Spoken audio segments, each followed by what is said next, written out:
இயேசுவின் தலைமையில் புதியதோ உலகம் அமைத்திட எழுந்திடுவோம். நம் இதயத்தில் எழுந்திடும் எண்ணங்கள் யாவையும் இசையுடன் முழங்கிடுவோம். இசையுடன் முழங்கிடுவோம். இயேசுவின் தலைமையில் புதியது உலகம் அமைந்திட எழுந்திடுவோம்.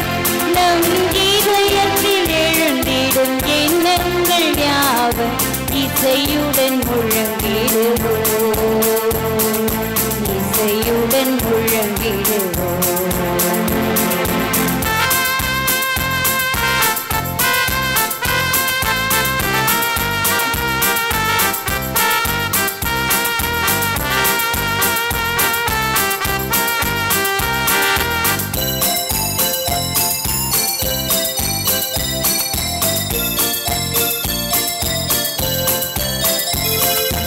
ஏழைகள் வாழும் தெருக்களில் இறங்கி இயேசுவே நடந்து சென்றார்.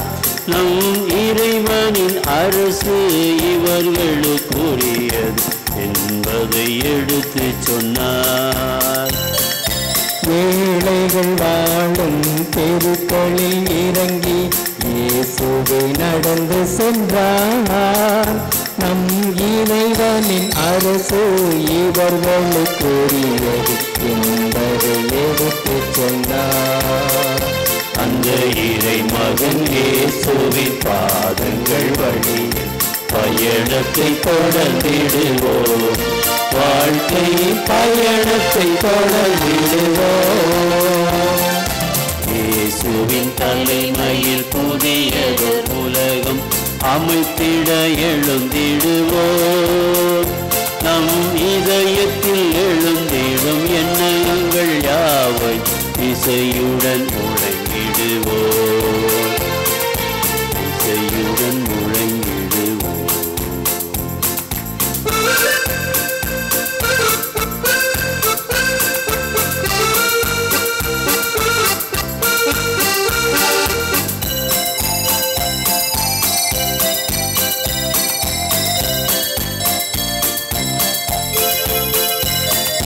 விடுதலை அடைவார் சிலைகளில் வாழ்வோம் என்று இயேசு சொன்னார்.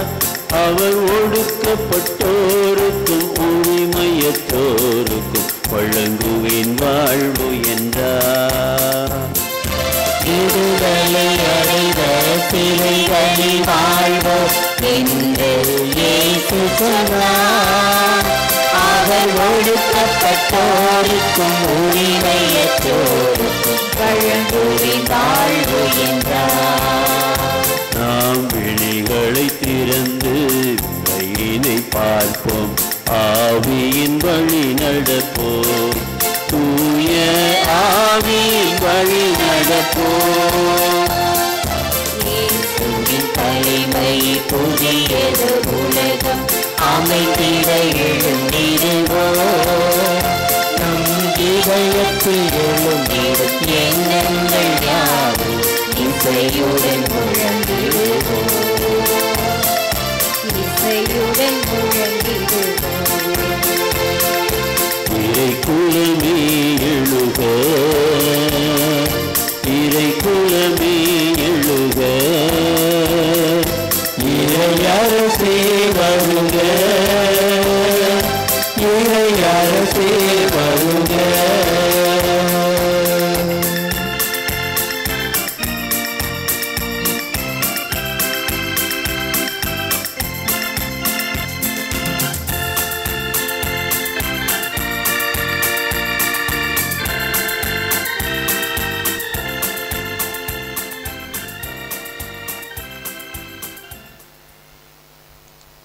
தந்தை மகன் தூய ஆவியாரின் பெயராலே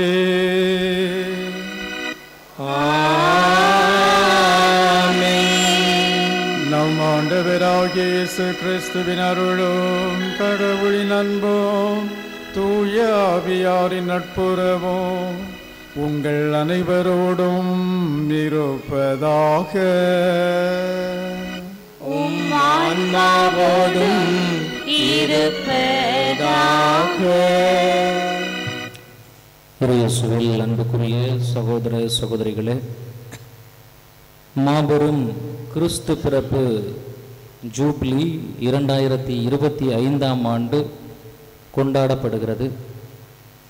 இந்த மாபெரும் கிறிஸ்து பிறப்பு பெருவிழாவை ஜூப்ளியாக தவக்கால சிறப்பு தியானமாக இன்றும் நாளையும் ஒரு நாள் உள்ளிருப்பு தியானமாக இன்றைய நாளில் பாளையங்கோட்டை மறைமாவட்ட உபதேசியார்களுக்கும் தன்னார்வ மறைக்கல்வி பணியாளர்களுக்கும் ஞாயிறு மறைக்கல்வி ஆசிரியர்களுக்கும் ஏற்பாடு செய்யப்பட்டிருக்கிறது. இந்த தியானத்தில் கடவுள் நம் ஒவ்வொருவரையும் நம்மை நாமே தயாரிக்க அழைப்பு விடுக்கிறார். இந்த நாளில் இந்த மாபெரும் கிறிஸ்து பிறப்பு ஜூபிலி 2025 ஆண்டின் சிறப்பாக தியானிக்கும் வகையில் நம்முடைய திருத்தந்தை பிரான்சிஸ் அவர்கள் இந்த ஆண்டை இறைவேண்டலின் ஆண்டாக கொடுத்திருக்கிறார். எனவே இறைவேண்டலின் ஆண்டை முன்னிட்டு இந்த தவக்கால சிறப்பு தியானமாக இறைவேண்டல் என்கின்ற மைய கருத்தை கொண்டு தியானிக்க இருக்கிறோம். அதிலும் சிறப்பாக 2ஆம் வத்திக்கான் சங்கம் அந்த சங்கத்தினுடைய முக்கியமான 4 ஏடுகளான திரு அவை, இறை வழிபாடு, திருவழிபாடு, இன்றைய உலகில் திரு அவை என்கின்ற இந்த 4 ஏடுகளை ஜெபிக்க தியானிக்க நாம் இன்றைய நாளில் கூடியிருக்கிறோம்.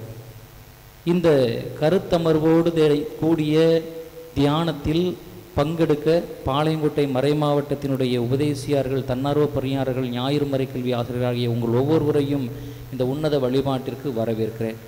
இதை நல்ல முறையில் ஜெபித்து ஆசி வழங்கி நமக்காக திருப்பலியை நிறைவேற்ற வந்திருப்பவர்கள் நம்முடைய பாசமிகு ஆயர் மேதகு அந்தோணிசாமி ஆண்டகை அவர்களையும் நம்முடைய கரங்களை தட்டி உள்ளன்போடு இந்த உன்னத பலியில் இந்த கருத்தம்பருக்கு இந்த தியானத்திற்கு அன்போடு அழைக்கின்றோம். அன்புக்குரியவர்களே, ஆண்டவர் இயேசு ஜெபித்தார், தனிமையான இடங்களில் அமர்ந்து தியானித்தார். இன்றைய நாளில் நாமும் நம்முடைய வாழ்வை பற்றி சிந்திக்க நாம் செய்து கொண்டிருக்கக்கூடிய தன்னார்வமிக்க உபதேசியார் பணியை தொடர்ந்து செய்வதற்கு இறை வேண்டலை பற்றிய ஆழமான புரிதலை பெற்றுக்கொள்ள இன்றைய நாளில் வந்திருக்கிறோம். எனவே இறை வேண்டலில் பல நேரங்களில் சலிப்பு ஏற்பட்டிருக்கலாம், பல நேரங்களில் நாம் நினைத்த காரியங்கள் கிடைக்காமல் போயிருக்கலாம். அப்படிப்பட்ட தருணங்களை எல்லாம் நினைத்து பார்ப்போம், ஆண்டவரிடம் மனம் வருந்துவோம், மன்னிப்பு வேண்டுவோம். இப்பொழுது குத்துவிளக்கு ஏற்றப்படுகிறது. இந்த குத்துவிளக்கு ஏற்றுவதற்காக, அதை வழிநடத்துவதற்காக வேதியர் அவர்கள் வருகிறார்கள். நானே உலகின் ஒளி, என்னை பின் செல்பவர் இருளில் நடக்க மாட்டார், வாழ்வுக்கு வழிகாட்டும் ஒளியை கொண்டிருப்பார் என்று கூறிய நம் ஆண்டவர் இயேசு ஒளியின் நாயகனை நாம் வரவேற்க இருக்கின்றோம். இந்த 2 நாட்களும் இறை ஒளியில் நாம் அனைவரும் வழி நடத்தப்படவும் ஆண்டவர் தாமே தமது தூய் ஆவியின் துணை தந்து வழி நடத்திட நாம் அனைவரும் இணைந்து ஜெபிக்க இருக்கின்றோம். இந்த நிகழ்வை வரவேற்கும் வண்ணமாக முதல் திரியை நமது பாளையங்கோட்டை மறை மாவட்டத்தின் மேதகு ஆயர் அவர்கள், அந்தோணிசாமி ஆண்டகை அவர்கள் இந்த முதல் திரியை ஏற்றி ஒளியாம் இறைவனை வரவேற்கிறார்கள். 2வது திரியை இந்த 2 நாட்களும் கருத்துரை வழங்க இருக்கின்ற நம்முடைய பாசத்திற்குரிய அருட்தந்தை ஜோமிக்ஸ் அடிகளார் அவர்கள் இந்த 2வது திரியினையும் 3வது திரியினை கோவில்பட்டி மறைவட்ட அதிபர் தந்தை, நம்முடைய புனித அந்தோணியார் திருத்தலத்தின் அதிபர் தந்தையுமான அருட்தந்தை மோட்சராஜன் அடிகளார் 3வது திரியையும், 4வது திரியினை நம்முடைய உபதேசியார் பெருமக்கள் சார்பாக திருவாளர் அந்தோணி சவரிமுத்து அவர்கள் இந்த 4வது திரியினையும், 5வது திரியினை திருமதி அல்போன்ஸ் மேரி அவர்களும் இந்த அருமையான திரியை ஏற்றி ஒளியாம் இறைவனை வரவேற்கிறார்கள். ஒளியாம் இறைவாரா எளியோர் நெஞ்சம் தனிலே, ஒளியாம் இறைவாரா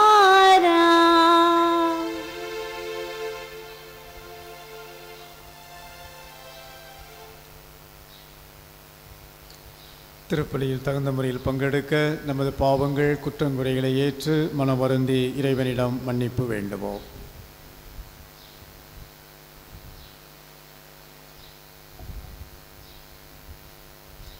இல்லாமல்ல இறைவனிடமும் சகோதர சகோதரிகளே, உங்களிடமும் நான் பாவி என்று ஏற்றுக்கொள்கிறேன்.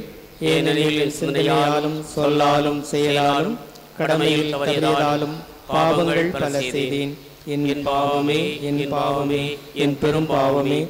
ஆகையால் எப்பொழுதும் கன்னியான புனித மரியாவையும் வானதூதர் புனிதர் அனைவரையும் சகோதர சகோதரிகளே உங்களையும் நம் இறைவனாகிய ஆண்டவரிடம் எனக்காக வேண்டிக் கொள்ள மன்றாடுகிறேன்.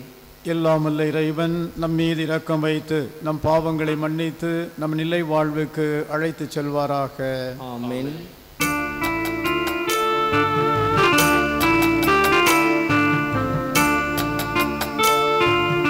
ஆண்டவரே இரக்கமாயிரும். ஆண்டவரே இரக்கமாயிரும். கிறிஸ்துவே இரக்கமாயிரும். கிறிஸ்துவே இரக்கமாயிரும். ஆண்டவரே இரக்கமாயிரும். ஆண்டவரே இரக்கமாயிரும். மன்றாடுவோமாக. பரிவுள்ள இறைவா, தவத்தால் புனிதமடைந்துள்ள மக்களின் இதயங்களை ஒளிர்வித்தருளோ. இறை பற்றுடன் உம்மை மன்றாடுவோருக்கு நீர் என்றும் கனிவுடன் செவிசாய்த்தருள்வீராக.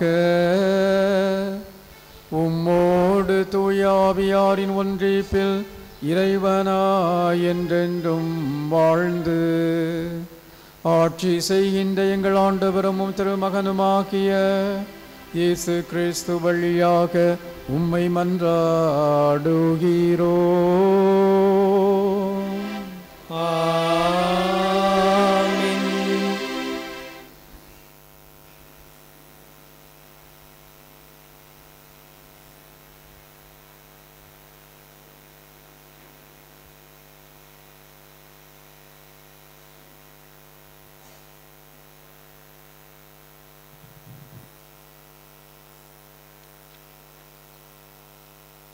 முதல் வாசகம்.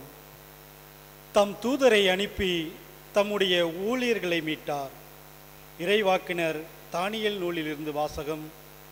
அதிகாரம் 3, இறை வார்த்தைகள் 14 முதல் 20 மற்றும் 24 முதல் 25 மற்றும் 28.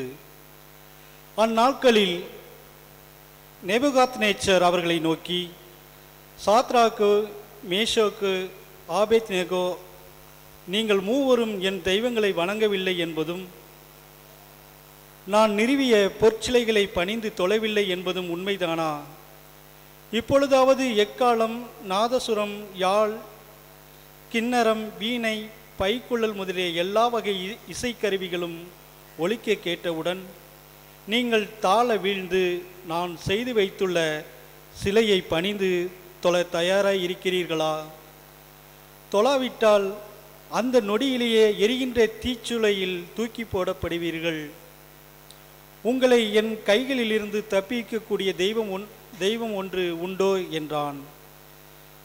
சாத்ராக்கு, மேஷாக்கு, ஆபேத்நேகோ என்பவர்கள் நேபுகாத்நேச்சர் அரசனை நோக்கி பதில் மொழியாக, இதை குறித்து நாங்கள் உமக்கு மறுமொழியாக கூற தேவையில்லை. அப்படியே எது நிகழ்ந்தாலும் நாங்கள் வழிபடுகின்ற எங்கள் கடவுள் எரிகின்ற தீச்சூளையினின்று எங்களை மீட்க வல்லவர். அவரே எங்களை உம் கையில் நின்று விடுவிப்பார். அப்படியே அவருக்கு மனமில்லாமல் போனாலும், அரசரே, நாங்கள் உம்முடைய தெய்வங்களை வழிபட மாட்டோம். நீர் நிறுவிய பொற்சிலைகளையும் நாங்கள் தொழப்போவதில்லை. இதுவே உமக்கு தெரிந்திருக்கட்டும் என்றார்கள். இதை கேட்ட நேபுகாத்நேச்சர் அரசன் சாத்ராக்கு, மேஷாக்கு, ஆபேத்நேகோ ஆகியோர் மீது வெகுண்டல. அவனது முகம் சினத்தால் சிவந்தது. வழக்கத்தை விட 7 மடங்கு மிகுதியான தீச்சுளையை சூடாக்கும்படி அரசன் கட்டளையிட்டான். பின்னர் சாத்ராக்கு, மேஷாக்கு, ஆபேத்நேகோ ஆகியோரை கட்டி எரியும் தீச்சுளைக்குள் தூக்கி போடுமாறு தன் படை வீரர்கள் வலியவர் சிலருக்கு கட்டளையிட்டான். அப்போது நேபுகாத்நேசர் அரசன் வியப்புற்று விரைந்தெழுந்து தன் அமைச்சரை நோக்கி, 3 பேரை தானே கட்டி நெருப்பினில் எரிந்தோம் என்றான். ஆம் அரசரே என்று அவர்கள் விலையளித்தனர். அதற்கு அவன், கட்டவிழ்க்கப்பட்டவர்களாய் நெருப்பின் நடுவில் 4 பேர் உலாவுகிறதை நான் காண்கின்றேன். அவர்களுக்கு ஒரு தீங்கும் நேரவில்லையே. மேலும் 4வது ஒரு ஆள் தெய்வ மகன் ஒருவன் போல் தோன்றுகின்றானே என்றான். அப்போது நேபுகாத்நேசர், சாத்ராக்கு, மேஷாக்கு, ஆபேத்நேகோ ஆகியோரின் கடவுள் புகழப்படுவராக. தங்கள் கடவுளை தவிர வேறு எந்த தெய்வத்தையும் பணிந்து தொழ மறுத்து அரசனது கட்டளையும் பொருட்படுத்தாமல் அவர் மேல் நம்பிக்கை வைத்து தங்கள் உடலை கையளித்த அவருடைய ஊழியர்களை அவர் தம் தூதரை அனுப்பி மீட்டருளினார் என்றான். இது ஆண்டவர் வழங்கும் அருள் வாக்கு. இறைவனுக்கு நன்றி. திருப்பாடல் தானியேல் இணைப்பு நூல். நம்முடைய பதிலுரை, என்றென்றும் ஆண்டவரை புகழ்ந்து போற்றுங்கள். என்றென்றும் ஆண்டவரை புகழ்ந்து போற்றுங்கள்.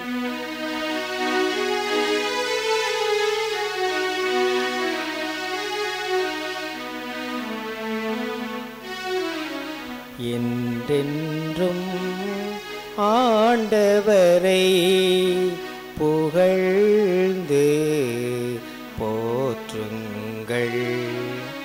என்றென்றும் ஆண்டவரை புகழ்ந்து போற்றுங்கள். சேர்ந்து பாடுவோம். என்றென்றும் ஆண்டவரை புகழ்ந்து போற்றுங்கள். எங்கள் மூதாதையரின் கடவுளாகிய ஆண்டவரே, நீர் வாழ்த்த பெறுவீராக. என்றென்றும் நீர் புகழப் பெறவும் ஏத்தி போற்ற பெறவும் தகுதியுள்ளவர். மாட்சியும் தூய்மையும் நிறைந்த உம் பெயர் வாழ்த்துக்குரியது. மாட்சியும் தூய்மையும் நிறைந்த உமது பெயர் வாழ்த்துக்குரியது. என்றென்றும் ஆண்டவரை புகழ்ந்து போற்றுங்கள். உமது தூய மாட்சி விளங்கும் கோவிலில் நீர் வாழ்த்த பெறுவீராக. உயர் புகழ்ச்சிக்கும் மிகு மாட்சிக்கும் நீர் உரியவர். கெருபுகள் மேல் வீற்றிருந்து படுகுழியை நோக்குபவரே, நீர் வாழ்த்த பெறுவீராக. நீர் என்றென்றும் புகழப்படவும் ஏத்தி போற்றப்படவும் தகுதியுள்ளவர். என்றென்றும் ஆண்டவரை புகழ்ந்து போற்றுங்கள். உமது ஆட்சிக்குரிய அரியணை மீது நீர் வாழ்த்த பெறுவீராக. என்றென்றும் நீர் புகழ்ந்தேற்ற பெறுவீராக. உயர் வானகத்தில் நீர் வாழ்த்த பெறுவீராக. என்றென்றும் நீர் பாடல் பெறவும் மாட்சி அடையவும் தகுதியுள்ளவர். என்றென்றும் ஆண்டவரை புகழ்ந்து போற்றுங்கள்.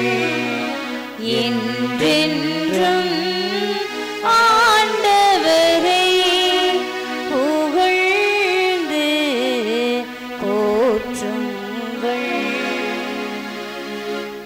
ஆயின் தன் மந்தையை காப்பது போல் ஆண்டவர் நம்மை காக்கின்றார். ஆயின் தன் மந்தையை காப்பது போல் ஆண்டவர் நம்மை காக்கின்றார்.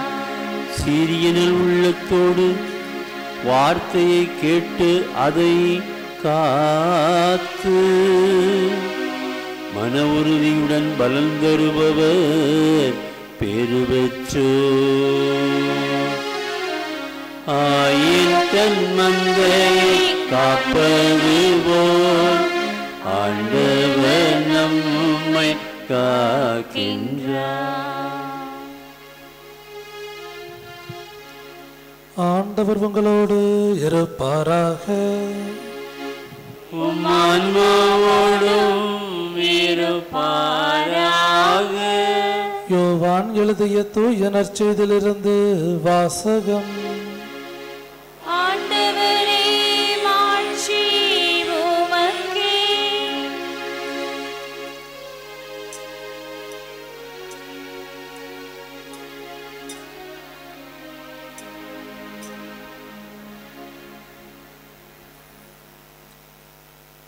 யோவான் எழுதிய தூய நற்செய்தி அலகு 8 இறை சொற்றொடர்கள் 31 தொடங்கி 42 முடிய.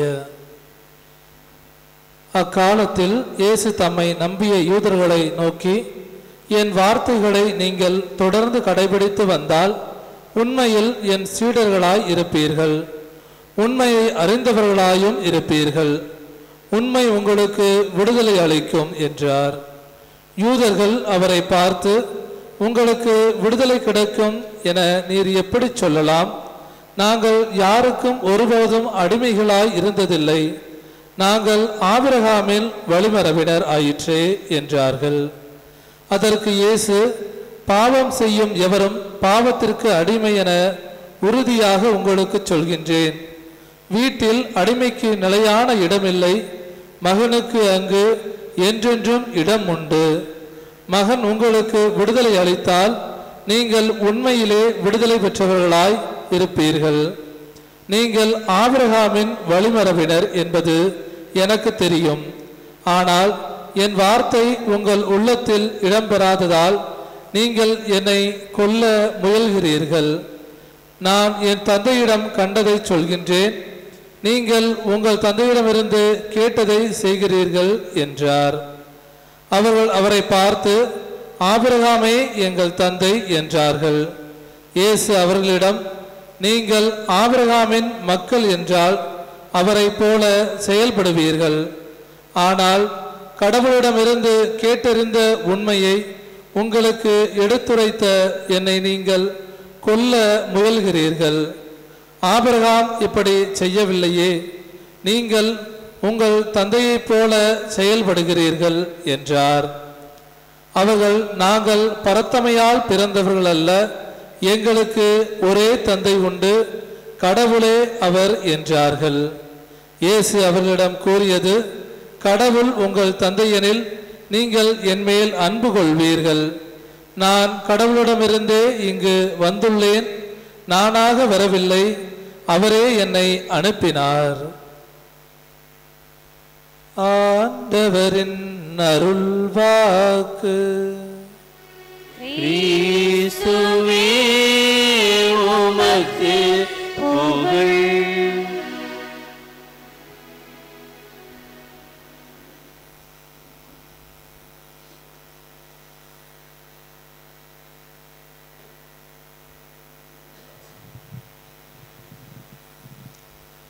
இறையேசுவில் அன்புக்குரியவர்களே,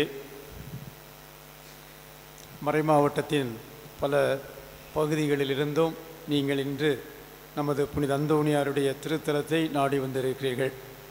நீங்கள் உங்களுடைய பங்குகளிலே, உங்களுடைய கிராமங்களிலே நீங்கள் இறைவாக்கு பணியை அழகாக செய்து கொண்டிருக்கிறீர்கள்.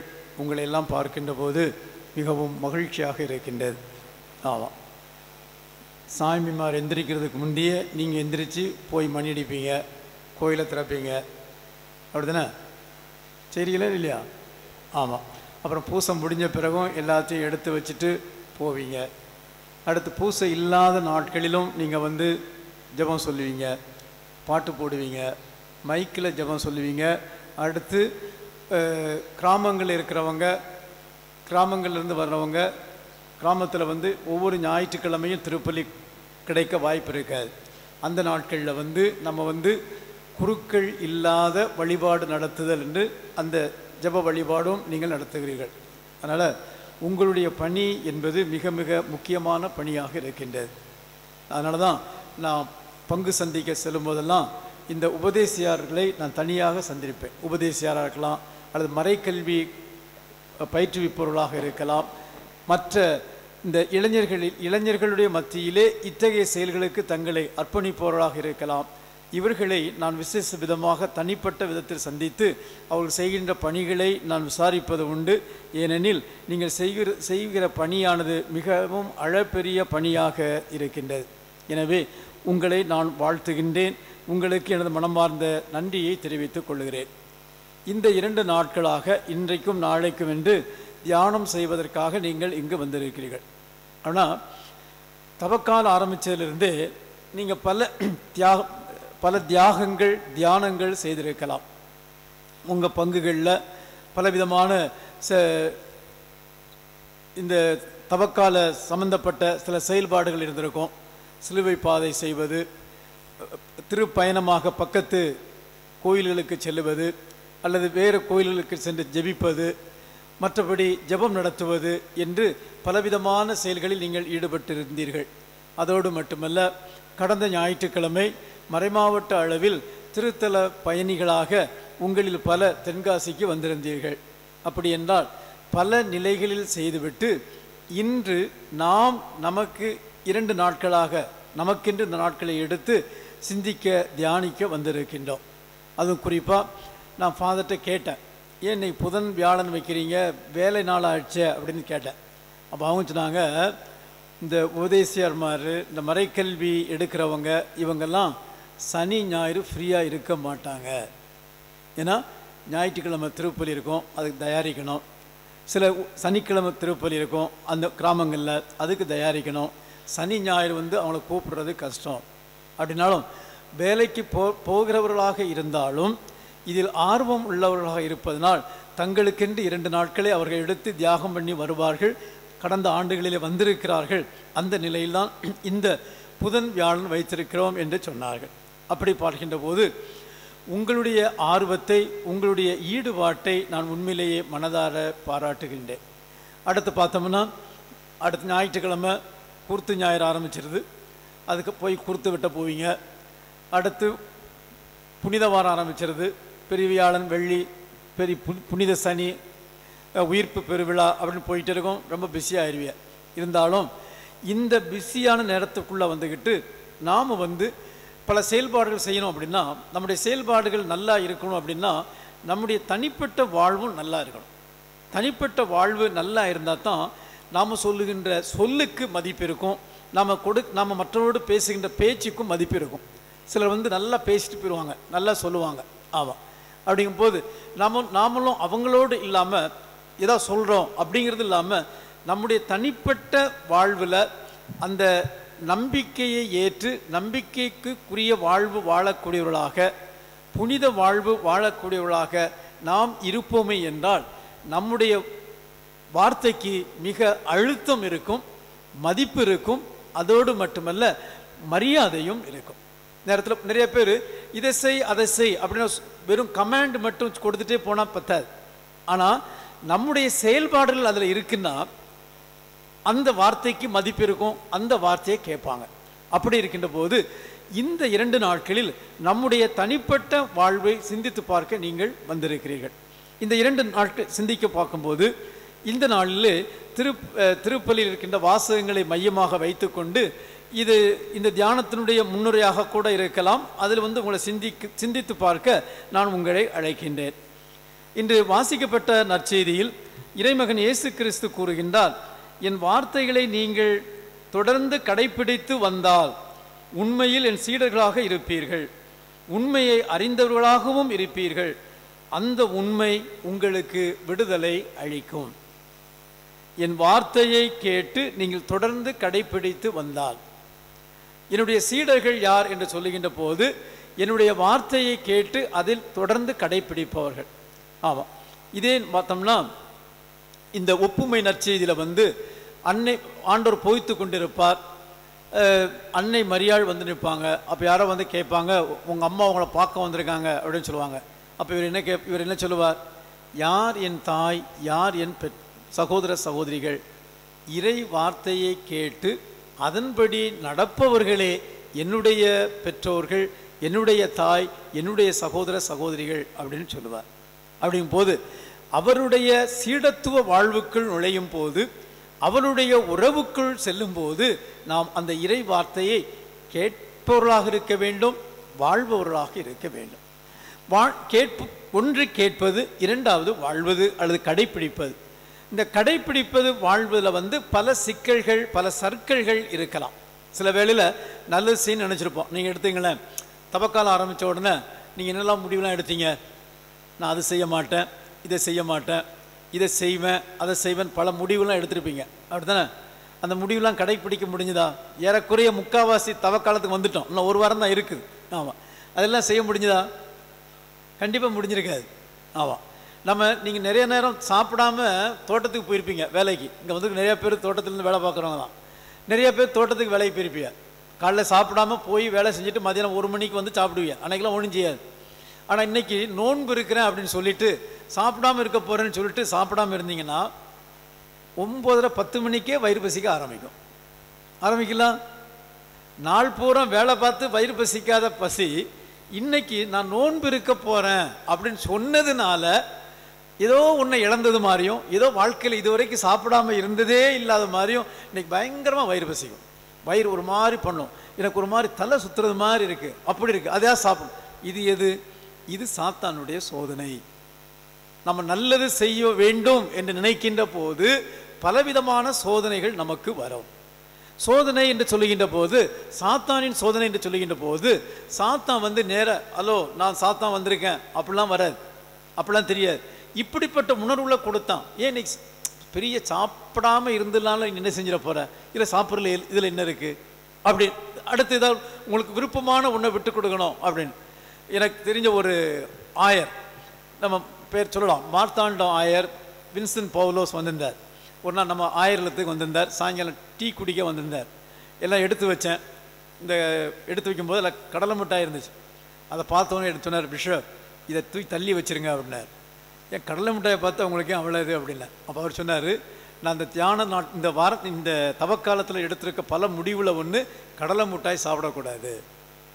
ஏன் கடலை மிட்டாய் சாப்பிடல இதில் என்ன இருக்குது அப்படின்னா. அப்போ அவர் சொன்னார், நான் எப்போதும் கடலை மிட்டாய் சாப்பிடுவேன், ஆஃபீஸில் வேலை செய்யும்போது சாப்பிடுவேன், வண்டியில் காரில் போகும்போது காரில் வச்சுருப்பேன், அதை நான் விரும்பி சாப்பிடுவேன். விரும்பி சாப்பிட்றதுனால இந்த 40 நாளும் தொடக்கூடாதுன்னு நினச்சிருக்கேன், இது எனக்கு சோதிக்காதங்க, தூக்கி தள்ளி வச்சுருங்க அப்படின்னு சொன்னார்.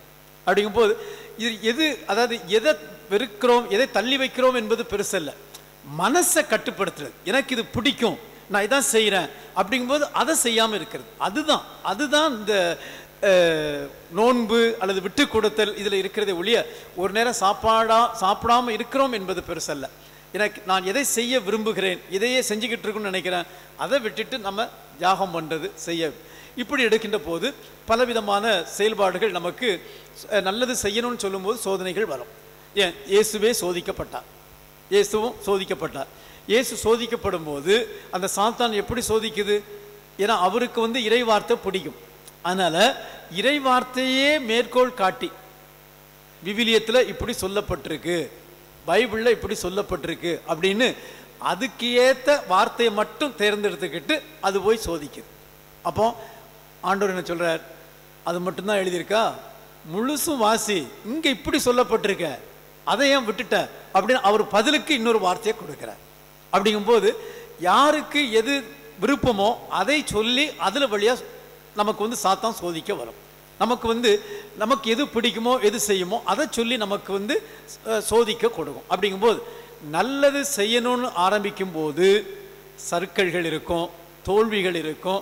இதை கண்டு பயந்து விடக்கூடாது. கண்டிப்பாக நான் சொன்னல, நீங்கள் விபூதி புதனில் இருந்து பல செயல்கள் செய்ய நினச்சிருப்பீங்க, பலதில் நீங்கள் தோற்றிருக்கலாம். ஆனால் எல்லாத்துலேயும் நீங்கள் தோற்றிருக்க மாட்டீங்க. சில காரியங்களை செஞ்சுருப்பீங்க, இதை நான் செய்யக்கூடாது அப்படின்னு நினச்சிருப்பீங்க, நீங்கள் செய்யாமல் இது நாள் வரைக்கும் கரெக்டாக கடைப்பிடிச்சிருப்பீங்க. சிலதில் தவறினாலும் சிலதில் நம்ம கடைப்பிடிக்க முடியுது. அப்படிங்கும்போது இந்த கடைப்பிடித்தல் என்பது ஒரு கடினமான ஒன்றாக இருக்கின்றது. அந்த கடைப்பிடித்தல் என்பது எப்போதும் தொடர்ந்து முயற்சி செய்யக்கூடிய ஒன்றாக இருக்கின்றது. அதில் நிலைத்து நிற்கணும்னா இறை வார்த்தை நமக்கு உறுதுணையாக வருது. அந்த இறை வார்த்தையை மீண்டும் மீண்டும் கேட்கின்ற போது நாம் உறுதிப்படுறோம். நம்ம உறுதிப்படும் போது நம்ம பழைய ஏற்பாடு வாசிங்க, பழைய ஏற்பாட்டில் எடுத்துட்டோம்னா எத்தனையோ பேர் எவ்வளவோ பெரிய பெரிய பாவங்கள்லாம் செய்யும் போது ஆண்டவர் மன்னிப்பு கொடுத்து அவர்களுக்கு விடுதலை கொடுப்பதை பார்க்கணும். நம்ம தாவீது அரசரை பற்றி ரொம்ப பெருமையாக சொல்கிறோம். அந்த பெருமையாக சொல்லும்போது அவர் என்னென்ன பெரிய பாவம் செய்தார் என்பதையும் நாம் பார்க்கிறோம். அப்படி என்றால் ஆண்டவர் உடனே நினைச்சார், நாத்தான் வழியாக அவர் பாவம் செய்யும் போது பாவத்தை சுட்டி காட்டி கண்டிக்கிறார். இதுக்கு தண்டனை, என்ன தண்டனை வேண்டும், நீயே சூஸ் பண்ணு, நீயே தேர்ந்தெடுன்னு சொல்கிறார். ஆனால் அதே வேளையில் மன்னிப்பு கொடுக்கிறார். அப்படிங்கும்போது நமக்கும் ஒரு ஆறுதலாக தொடர்ந்து பயணிப்பதற்கு இதை போல நிறைய உதாரணங்கள் சொல்லிக்கொண்டே போகலாம். திரும்ப திரும்ப நாம் விவிலியத்தை நற்செய்தியை வாசிக்கின்ற போது இப்படிப்பட்ட அந்த உறுதி, நம்பிக்கை, ஆண்டவருடைய அன்பு, ஆண்டவருடைய இரக்கம், ஆண்டவருடைய மன்னிப்பை நாம் அதிகமாக தெரியும் போது தொடர்ந்து நம்முடைய வாழ்க்கையில் நல்லது செய்வதற்கு ஒரு உற்சாகம் கிடைக்கிறது, ஒரு வாய்ப்பு கிடைத்து அதில் தொடர்ந்து நாம் பயணிக்க முடிகின்றது. நம்ம திருப்பாடல்கள் எடுத்துட்டோம்னா எத்தனையோ திருப்பாடல்கள் ஆண்டவருக்கு நன்றி சொல்லுகிற பாடல்களாக இருக்கலாம், பாவத்திற்கு மன்னிப்பு கேட்கக்கூடியதாக இருக்கலாம், ஆண்டவருடைய தன்மையை விளக்கக்கூடிய திருப்பாடலாக இருக்கலாம். அதை சொல்ல உதாரணம் சொல்லணும்னா, ஆண்டவர் என்ன நல்ல ஆயன், எனக்கு என்ன குறைவு, ஆண்டவர் என்னோடு இருக்கின்ற போது எனக்கு என்ன குறைவு, பசும்புல் தரையில் என்னை நடத்தி செல்வார், நீர்நிலைக்கு என்னை இட்டு செல்வார், இருள் சூழ்ந்த பள்ளத்தாக்கில் நான் நடக்க நேர்ந்தாலும், எத்தகைய துன்பத்திற்கு உள்ளானாலும் நான் அஞ்ச மாட்டேன், ஏனெனில் அவர் என்னை வழி நடத்துகின்றார். எத்தனையோ எதிரிகள் இருக்கிறார்கள், என்னை தகர்த்துவதற்கு, என்னுடைய பெயரை கெடுப்பதற்கு, என்னை பழி வாங்குவதற்கு, இல்லாது பொல்லாது சொல்வதற்கு எத்தனையோ பேர் என்னை எதிர்த்து வந்து கொண்டிருக்கிறார்கள். ஆனால் அவர்களுடைய பார்வையில் என் கிண்ணம் நிரம்பி வழிய செய்கின்றேன், என்னுடைய எதிரிகள் எல்லாம் பொறாமைப்படும் அளவுக்கு என்னை உயர்த்துகின்றேன் என்று அழகாக பாடுகின்றார். அடுத்து நாம் பார்த்தோம்னா, ஆண்டவர் இரக்கமுடையவர், மன்னிப்பு வழங்குபவர், சினம் கொள்ள தாமதிப்பவர் என்று மீண்டும் மீண்டும் சொல்லப்படுவதை பார்க்கிறோம். இப்படியெல்லாம் இந்த வார்த்தையை திரும்ப திரும்ப திரும்ப நம்ம வாசிக்கும் போது, இத்தகைய கருத்துக்களை உள்வாங்கும் போது ஆண்டவருடைய தன்மையை நாம் உணர்கின்றோம். அந்த கடவுளுடைய பிள்ளைகளாக நாம் இருக்கிறோம் என்று சொல்லுகின்ற போது அந்த வார்த்தையை நாம் வாழ்வாக்க கண்டிப்பாக நம்மால் முடியும். எனவே நாம் இந்த நற்செய்தியில் கேட்டது போல இறை வார்த்தையை தொடர்ந்து கடைபிடித்து வந்தால் இயேசுனுடைய சீடர்களாக இருக்க முடியும். நாம் உண்மையை அறிய முடியும்.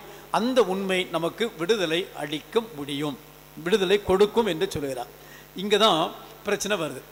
ஆண்டவர் சொல்கிறார், என் வார்த்தையை கடைபிடியுங்கள், எனது வார்த்தை உங்களுக்கு உண்மையை கொடுக்கும், அந்த உண்மை உங்களுக்கு விடுதலை தரும் சொல்கிறார். உன்னை இவங்க என்ன சொன்னாங்க, அந்த அவரை சுற்றி இருந்த அந்த பரிசேயர்கள் சதுசேயர்கள் என்ன சொல்கிறார்கள், விடுதலையா, நாங்கள் என்ன அடிமையாக இருக்கோம், யாருக்கு அடிமையாக இருக்கோம், நாங்கள் யாருக்கும் அடிமை கிடையாது. ஆமாம், நம்ம சொல்லலாம், நம்மெல்லாம் இந்திய குடிமக்கள், நம்ம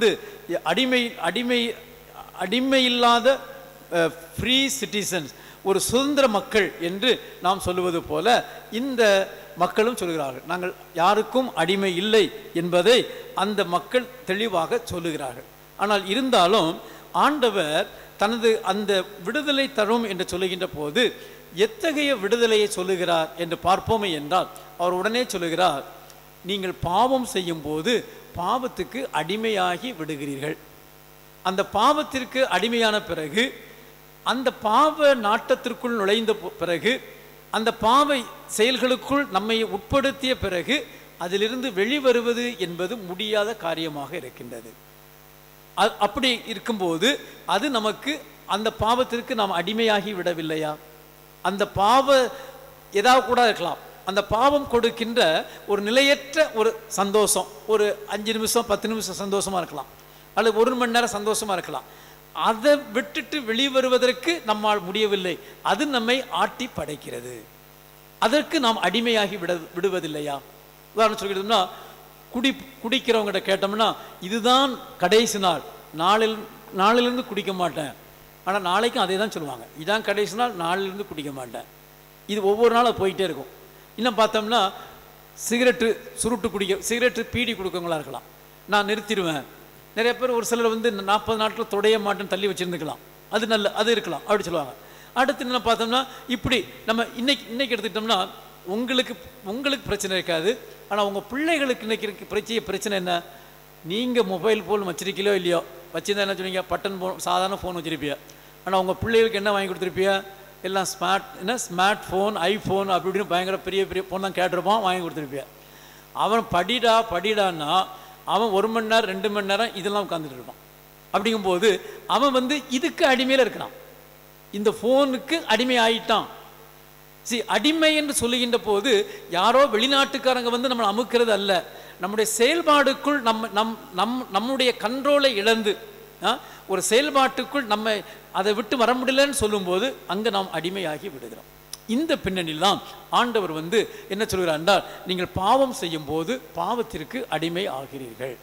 ஆனால் இந்த அடிமையாகியிருக்கிற இந்த அடிமைத்தனத்திலிருந்து விடுதலை கொடுப்பவராகவும் இயேசு இருக்கிறார். அந்த விடுதலை பற்றி பேசுகின்ற போது இயேசு எப்படிப்பட்ட விடுதலை கொடுக்கிறார் என்று பார்ப்போமே என்றால், அவர் கொடுக்கின்ற விடுதலையானது உடல் சார்ந்த விடுதலையாக இருக்கலாம், அல்லது அறிவு சார்ந்த விடுதலையாக இருக்கலாம், அல்லது உணர்வு சார்ந்த விடுதலையாக இருக்கலாம், அல்லது ஆன்மீக விடுதலையாக இருக்கலாம். நம்ம எந்த நிலையிலும் நம்ம அடிமையாகி போயிருப்போம். உடல் சார்ந்த விடுதலை அப்படின்னு சொல்லும்போது நற்செய்தியை எடுத்து வாசித்தோம்னா எத்தனையோ புதுமைகள் ஆண்டவர் செய்ததை பார்க்கிறோம். இந்த புதுமைகள் செய்யும்போது ஆண்டவர் என்ன சொல்கிறார்? இனி பாவம் செய்யாதே. அவன் கேட்டு வந்தது புதுமை, ஆண்டவர் சொல்றார் பாவம் செய்யாதே. அப்படின்னா அவருக்கு சுகத்தை கொடுத்துட்டு அந்த உடல் சார்ந்த சுகத்தில் விடுதலை கொடுத்து விட்டு இந்த பாவம் ஆட்சி செலுத்துவதனால் இருக்கிறதுனால் நீ பாவம் செய்யாதே என்று சொல்லுவதை பார்க்கிறோம். நம்ம கடந்த வாரம் வாசித்தோம், யோவான் நற்செய்தியில அந்த தண்ணி கலங்கும் போது ஒரு 38 ஆண்டுகளாக சுகமில்லாமல் படுத்திருந்தவர் போய் அந்த ஆண்டவர் போய் கேட்கிறார், நீ சுகமாக விரும்புகிறாயா? ஆண்டவர் கேட்கிறார். ஐ திங்க் போன செவ்வாய்க்கிழமைன்னு நினைக்கிறேன், சுகமாக விரும்புகிறாயா? அப்போ அப்படி கேட்கும்போது அவன் சுகமில்லாமல் தான் படுத்திருக்கான், ஆனால் தெரியாதா? ஆனால் ஆண்டவர் ஏன் கேட்குறார்? அவரால் முடியும், சுகமாக்க முடியும். ஆனால் உண்மையிலேயே நீ சுகமாக விரும்புறியா, உனக்கு ஆசை இருக்கா என்று ஆண்டவர் அதை வெரிஃபை பண்ண, அதை தெரிந்து கொள்ள அந்த கேள்வியை போடுறார். சுகமில்லாத போய் இன்னும் சுகமாக விரும்பினா எல்லாரும் ஆமாம் தான் சொல்லுவாங்க, அது இருக்கு, பட் உனக்கு உண்மையிலேயே சுகமாக விருப்பமா என்று கேட்கின்ற போது அவன் ஆம் என்று சொல்ல ஆண்டவர் விடுதலை கொடுக்கிறார். அந்த விடுதலை எப்படிப்பட்ட விடுதலையா இருக்கு? உடல் சார்ந்த விடுதலையா இருக்கு. சுகவீனம் இல்லாமல் இருந்தவர் சுகமாக்கப்படுகிறார். அடுத்து அறிவு சார்ந்த விடுதலைன்னு சொல்லணும்னா, சிலர் நம்முடைய எண்ணங்கள் எப்படி இருக்கு? சீடர்கள்லாம் என்ன நினைச்சாங்க? ஆண்டவர் அரசாட்சியை நிறுத்த போறார். அரசாட்சி சொல்லும்போது ஆண்டவர் மெஸ்ஸியா, ஆண்டவர் வெற்றி வீரராக ஒரு அரசாட்சி நிறுத்துவார், நாம் எல்லாம் அதில் எல்லாரும் மினிஸ்டர்ஸ் ஆயிடுவோம், அமைச்சர்கள் ஆயிடுவோம், இப்படின்னு போட்டி போட்டுக்கிட்டு இருந்தாங்க. இவங்க மத்தியில் ஆண்டவர் என்ன சொல்றார்? நான் துன்புறும் ஊழியனாகவே வந்திருக்கிறேன், பாடுகளின் வழியாகவே நான் மீட்பை கொடுக்க விரும்புகிறேன். நீங்கள் நினைப்பது போல பெரிய சூப்பர்மேன் கிடையாது. கடவுள் நினைச்சா செய்ய முடியும். ஒன்றுமில்லாவிலேயே நீர் உண்டாக என்றார், நீர் உண்டாயிச்சு. நிலம் உண்டாக என்று சொன்னார், நிலம் உண்டாயிச்சு. ஒளி உண்டாக என்று சொன்னால் ஒளி உண்டாச்சு. அப்படிங்கும்போது ஒன்றும் இல்லாமலேயே எல்லாத்தையும் படைக்கக்கூடிய சக்தி ஆண்டவரிடம் இருக்கிறது. ஆனால் அந்த வார்த்தையால் அங்கே இருந்துகிட்டு பாவங்கள் மன்னிக்கப்படட்டும், மீட்பு உண்டாகட்டும் என்று நினைத்தால் சொல்லியிருக்கலாம். ஆனால் அது அவருடைய பாணி அல்ல. அவர் என்ன சொல்லுகிறார்? துன்புறும் ஊழியனாக சிலுவையின் வழியாக, அந்த பாடுகள், மரணம், உயிர்ப்பின் வழியாகத்தான் நான் மீட்பு கொடுக்க வந்திருக்கிறேன் என்று அந்த சீடர்களுக்கு தெளிவாக்கி, நீங்கள் வீணாக மனக்கோட்டை கட்டி கொண்டிருக்காதீர்கள் என்று சொல்லி அறிவு சார்ந்த அந்த விடுதலையை அவர்களுக்கு ஆண்டவர் அளிக்கின்றார். அடுத்து என்ன பார்த்தோன்னா, உணர்ச்சி பூர்வமாக விடுதலைன்னு சொல்லும்போது பாவிகள், வரி தண்டுபவர்கள், இவர்களோடு போய் ஆண்டவர் போய் நல்ல உறவை ஏற்படுத்துகிறார். அவங்க வீட்டில் போய் சாப்பிட்றார். இந்த உலகம் யாரை தள்ளி வச்சிருக்கோ அவங்களோட சேர்ந்து அவங்கள ஃப்ரெண்ட்ஸ் ஆக்குறார், அவங்ககிட்ட போகிறார். இதை பார்த்தோன்னே இந்த பரிசேயர்கள் சதுசேயர்கள் என்ன சொல்கிறாங்க, இயேசுவின் சீடர்கள் என்ன சொல்கிறாங்க, இன்னும் உங்கள் தலைவருக்கு ஒன்றும் தெரியாதா, அவன் எப்படிப்பட்டவன் தெரியாதா, அவன் ஒரு பாவி, இந்த பொண்ணு எப்படிப்பட்டவன் தெரியாதா, அது பெரும் பாவி, அந்த பாவியோட இவர் போய் உறவு வச்சுக்கிட்டு இருக்காரு, இவர் ஏன் போகிறார் அப்படின்ட்டு சொல்லும்போது ஆண்டவர் என்ன சொல்கிறார்? அந்த உணர்வு பூர்வமான எல்லோரும் என் மக்கள், எல்லோரும் என் மக்கள், அதில் தள்ளி வச்சவன், வேண்டியவன், வேண்டாதவன், உயர்ந்தவன், தாழ்ந்தவன், அது இது கிடையாது.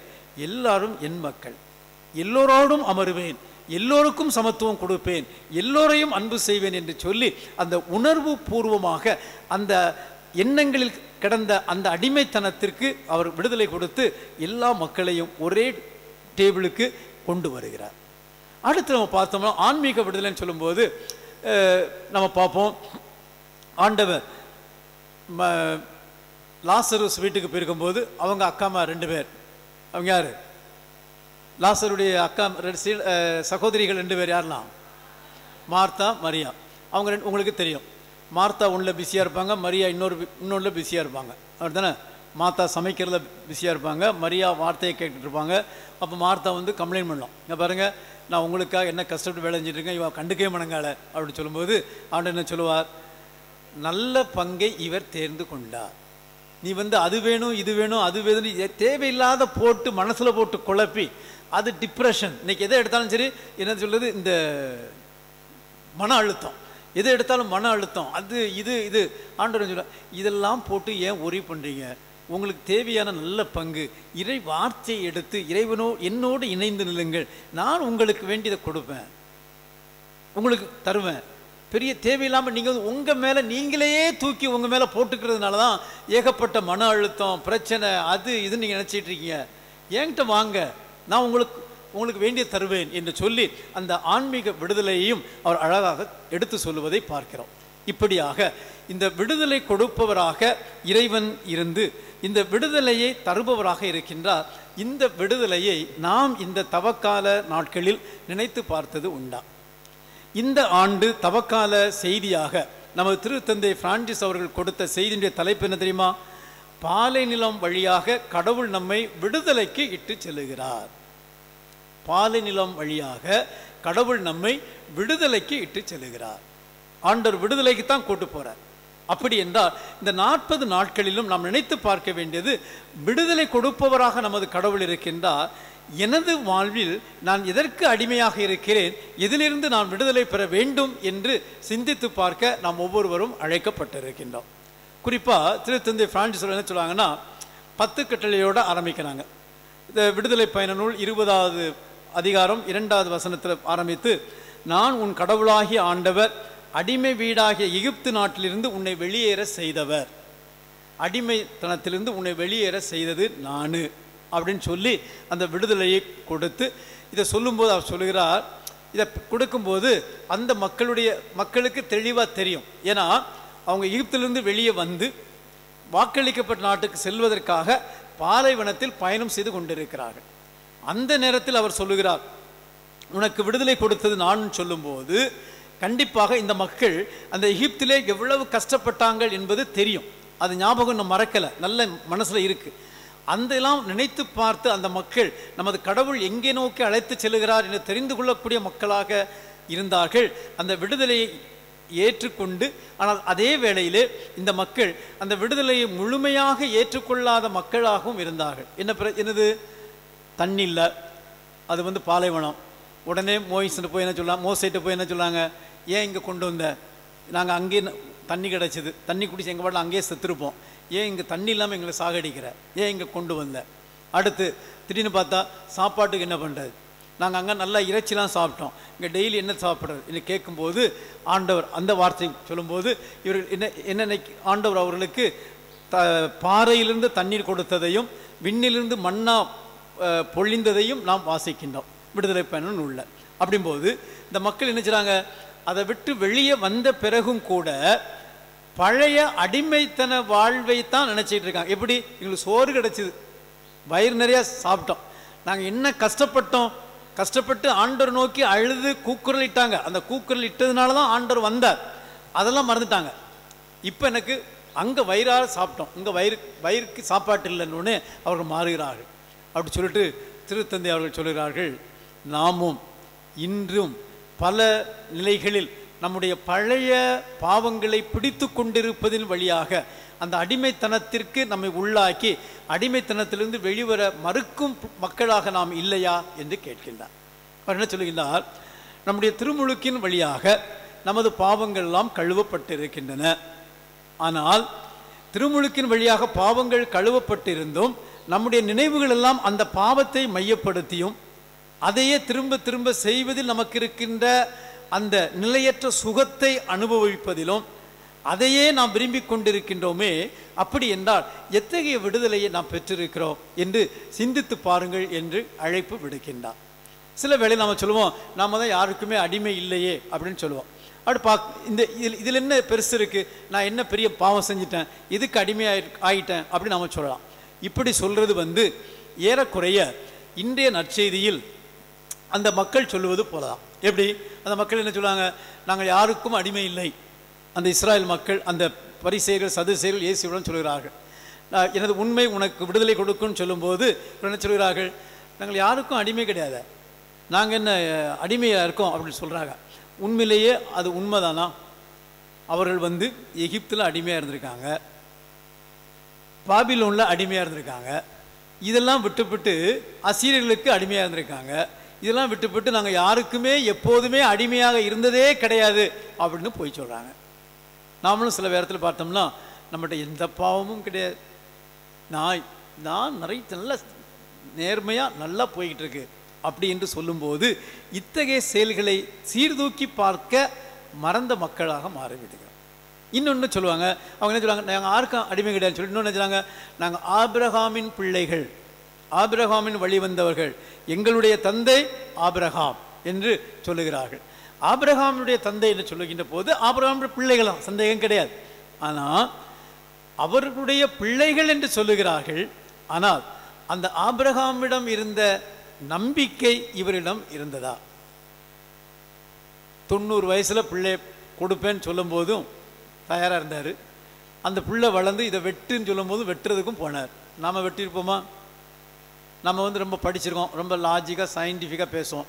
எனக்கு இருக்கிறதே ஒத்த பிள்ளை, எனக்கு வயசாயிருச்சு, இன்னும் பிள்ளை பெற வாய்ப்பு கிடையாது, இந்த பிள்ளையும் கொண்டுட்டா இது நடக்கக்கூடிய காரியமா? என்ன பெருசாக சொல்கிறீங்க, இதெல்லாம் இர்ரேஷனல், இதெல்லாம் அறிவு சம்மந்தப்பட்டதே கிடையாது, கொஞ்சம் சயின்டிஃபிக்காக யோசிக்க வேண்டாமா, இதெல்லாம் நடக்கக்கூடிய காரியமா அப்படின்னு நாம் சொல்லுவோம். ஆனால் ஆபிரகாம் அதெல்லாம் நினைக்கல. கடவுள் சொல்கிறாருன்னா அதில் ஏதோ இருக்கும். அந்த நம்பிக்கை, அந்த ஆபிரகாமின் பிள்ளைகள் என்று சொன்னவர்களிடம் அந்த நம்பிக்கை இருந்ததா என்றால் இல்லை. அதுபோல பல வேளைகளில் நாம் ஆண்டவரை மீட்பராக நம்முடைய வாழ்க்கையில் ஏற்றுக்கொள்வராக இருக்கின்றோம். அந்த ஏற்றுக்கொள்ளுகின்ற நாம் அந்த மீட்பை எடுத்துக்கொண்டு வாழக்கூடிய மக்களாக நம்முடைய வாழ்வில் இருக்கிறோமா என்று பார்த்தால் உண்மையிலேயே அது ஒரு கேள்விக்குறியாக இருக்கின்றது. அந்த நிலைக்கு நாம் செல்வோமே என்றால், விடுதலை பெற வேண்டும் என்றால் இந்த செயல்பாட்டிலிருந்து நான் மட்டும் அப்படின்னு சொல்லி அப்படி செய்கிறதில் இல்லை.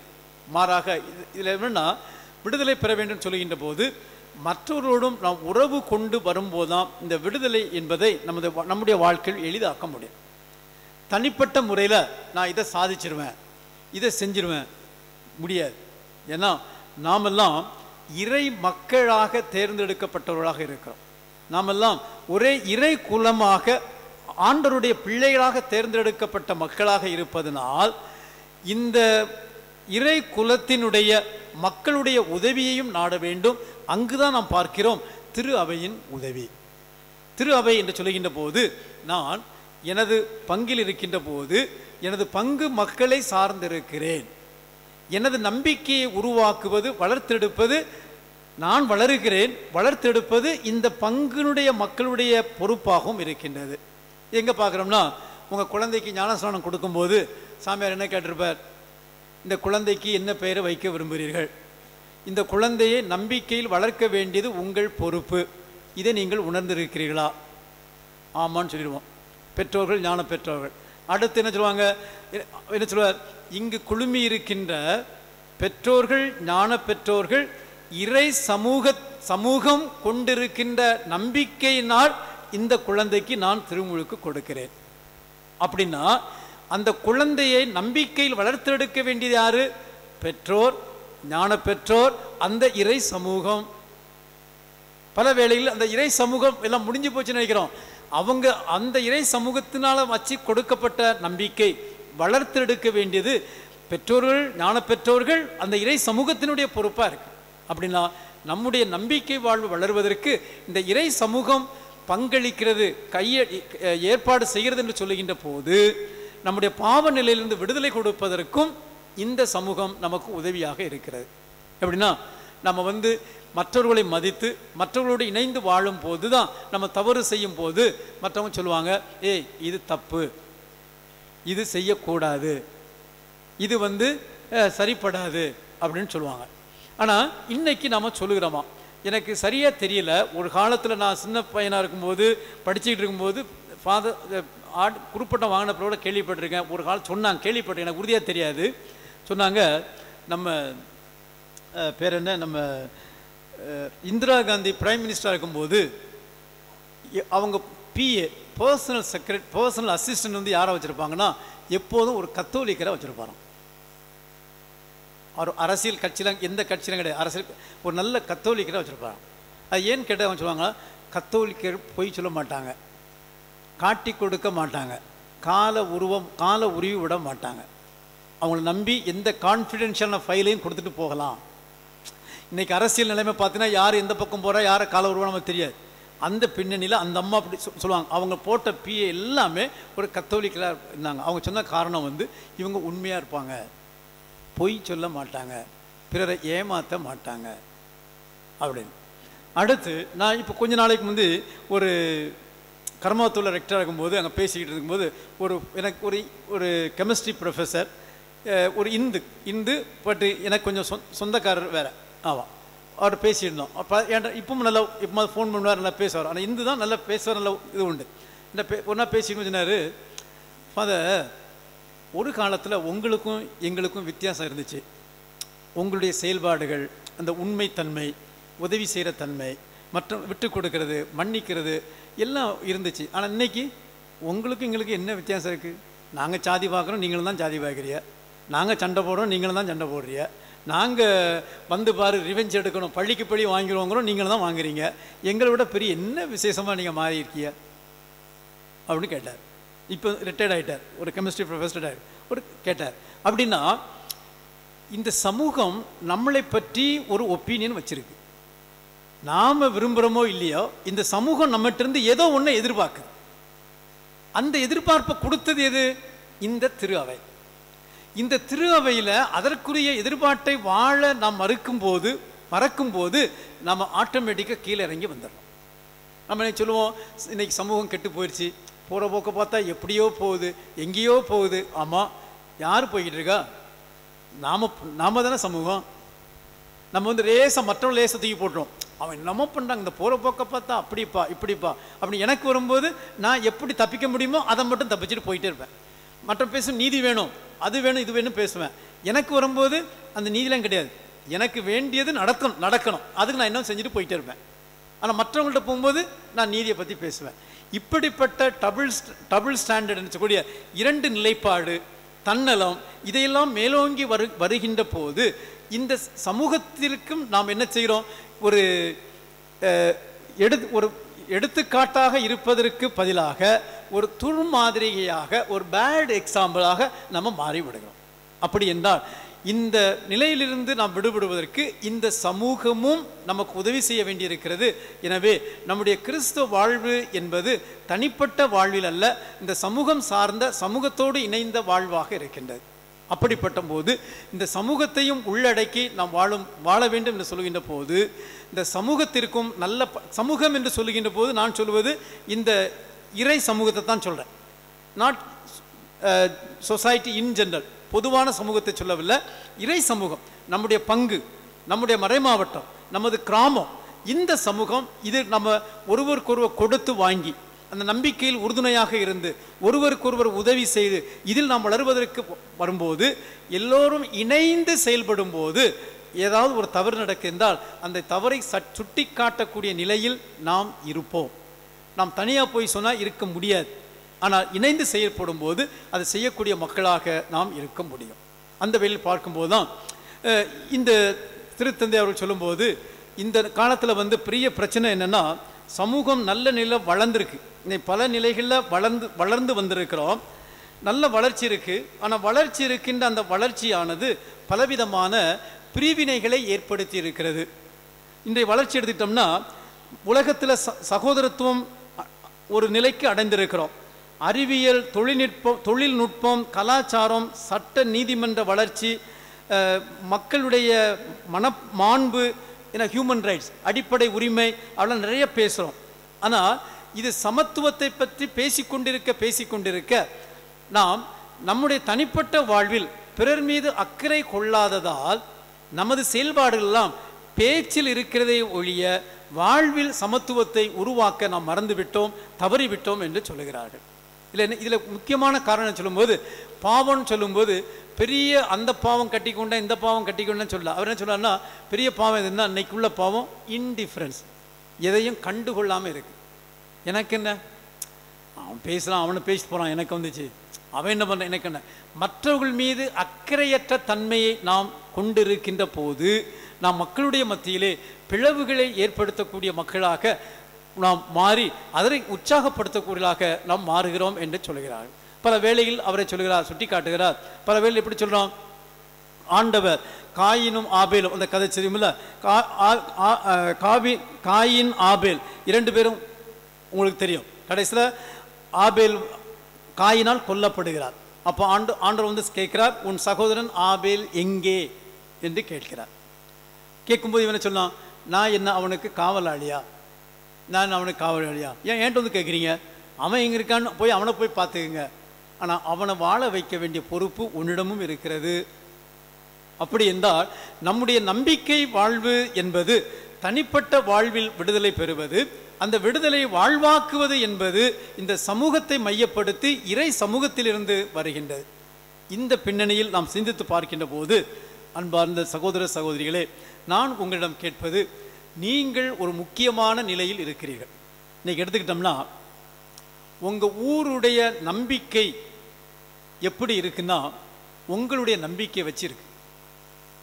நீங்கள் தான் மணி அடிக்கிறீங்க, நீங்கள் தான் ஜெபம் சொல்கிறீங்க, நீங்கள் தான் மக்களை ஒருங்கிணைத்து அந்த திருப்பலி இல்லாத இடங்களிலும் நீங்கள் கொண்டு வருகிறீர்கள் என்றால், உங்களுடைய வாழ்வு சிறக்கின்ற போது நீங்கள் இந்த சமூகத்தை நல்ல சமூகமாக கட்டி எழுப்ப முடியும். நீங்கள் செய்கின்ற பணியானது மிகவும் புனிதத்துவமிக்க பணி, மிகவும் முக்கியமான பணி. நீங்கள் செய்கின்ற பணி திருத்தூது பணி, நற்செய்தி அறிவிப்பு பணி. நற்செய்தி அறிவிப்பு பண்ணினா என்ன நினைக்கிறீங்க? சும்மா தெருவில் போய் நின்றுக்கிட்டு அது தப்பு, இது தப்பு, இதுதான் உண்மை, அதுதான் உண்மை, அது கிடையாது. திருத்தூது பணி என்பது, மறைபரப்பு பணி என்பது இறை வார்த்தையை நம்முடைய வாழ்க்கையில் வாழ்வாக்குவது, வாழ்வாக்கி பிறருக்கு நம்முடைய வாழ்வின் வழியாக கொடுப்பது. அப்படி கொடுக்கின்ற போது இந்த திருத்தூது பணி இறை என்று சொல்லுகின்ற போது பிறரை நம்மிடம் கொண்டு வருவது ஒன்று, அது இருக்கட்டும். இருக்கிறவர்களை, கிறிஸ்தவர்களை, கத்தோலிக்கர்களாக இருக்க வைப்பதும் ஒரு திருத்தூது பணியாக இருக்கின்றது. இன்று திருப்பேராயம், வத்திக்கான் நகரில் இருக்கின்ற திருப்பேராயம் புதிய திருத்தூது பணின்னு ஒன்று சொல்லுது. புதிய திருத்தூது பணின்னு யார் தெரியுமா? என்ன சொல்லுமா? இயேசுவை அறியாதவர்கள் பற்றி அல்ல, அது திருத்தூது பணி. புதிய திருத்தூது பணி எதுன்னா, இயேசுவை அறிந்து அங்கிருந்து பிரிந்து சென்றிருக்கிறார்களே அவர்களை கொண்டு வருவது. இயேசுவை அறிந்து முழுமையாக தெரிந்தும் தெரியாமல் இந்த பக்கம் ஒரு காலு அந்த பக்கம் ஒரு காலு, அங்கே போகலாமா இங்கே போகலாமா இருக்காங்களே, அவங்களுக்கு நிலையான நம்பிக்கை கொடுத்து அது நிலைத்திருக்க வைக்கிறோமே, அது ஒரு புதிய திருத்தூது பணி என்று நமது திருத்தந்தை பிரான்சிஸ் அவர்கள் அழகாக சொல்லுகிறார்கள்.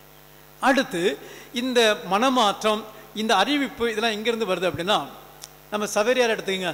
நம்ம சவேரியார் திருவிழா சொல்லுவாங்க. சவேரியார் மற்றவங்களுக்கெல்லாம் திருமுழுக்கு கொடுத்து அவர் கையே வலிச்சு போச்சு அப்படின்னு சொல்லுவாங்க. 12 லட்சம் பேருக்கு ஞானஸ்நானம் கொடுத்த புனித சவேரியாரே அப்படிலாம் நம்ம ஜெபிக்கிறோம். அவர் கொடுத்து கையெல்லாம் வலிச்சு போச்சுன்னாங்க. அவர் திருமுழுக்கு தான் கொடுத்தார். இந்த மக்களுக்கு ஜெபம் சொல்லி கொடுத்தது யார் தெரியுமா? இந்த உதேசியார். அவர் எந்த ஊருக்கு போனாலும் என்ன செய்வார்னா, அங்கே உள்ள இவருக்கு தமிழ் கொஞ்சம் தெரியும், ஃபுல்லாக தெரியாதுல்ல. தமிழ் மட்டுமா? இங்கன்னா தமிழ், கோவானா கொங்கினி, அங்கே போர்ச்சுகீஸ் வேற பேசணும். இவருடைய தாய்மொழி ஸ்பானிஷ். அங்கே பிரான்ஸ் நாட்டில் படித்ததுனால ஃப்ரெஞ்சு மொழி தெரியும். இப்படி போகிற இடங்கள்லாம் அடுத்து ஜப்பான் போகிறார், அங்கே ஜப்பான் மொழி பேசணும். ஒவ்வொரு மொழியை எத்தனை மொழி தான் முழுவதுமாக கற்றுக்க முடியும்?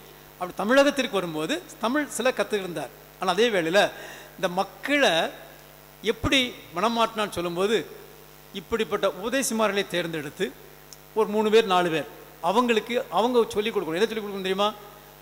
விண்ணகத்தில் இருக்க எங்கள் தந்தையே, அருள் நிறைந்த மரியே, தந்தைக்கும் மகனுக்கும், அடுத்து நம்பிக்கை அறிக்கை, குறிப்பாக அந்த 4 ஜபம்.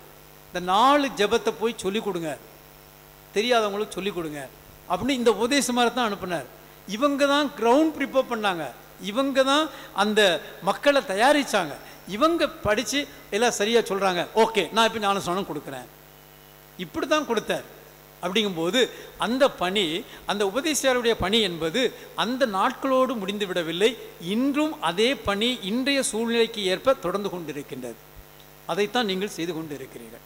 அதை செய்வதற்கு நீங்கள் தைரியமாக உங்களுடைய வாழ்வில் ஒரு இயேசுவோடு இணைந்த வாழ்வாக, இறை வார்த்தையை அறிந்த மக்களாக நீங்கள் செய்கின்ற ஜபமானது இன்னும் அதிகமாக வலுப்பெறக்கூடிய, நம்பிக்கை ஊட்டக்கூடிய, மக்களுக்கு பயன்படக்கூடிய நிலையில் இருக்கின்ற போது கண்டிப்பாக முதலாக நம்மிடம் இந்த இங்கேயா அங்கேயா மதில் மேல் பூனைன்னு சொல்லிக்கிட்டு இந்த பக்கம் தாவலாமா அந்த பக்கம் தாவலாமா இருக்காங்களா, அவங்களுக்கு நிலையான படிப்பினை கொடுப்பது.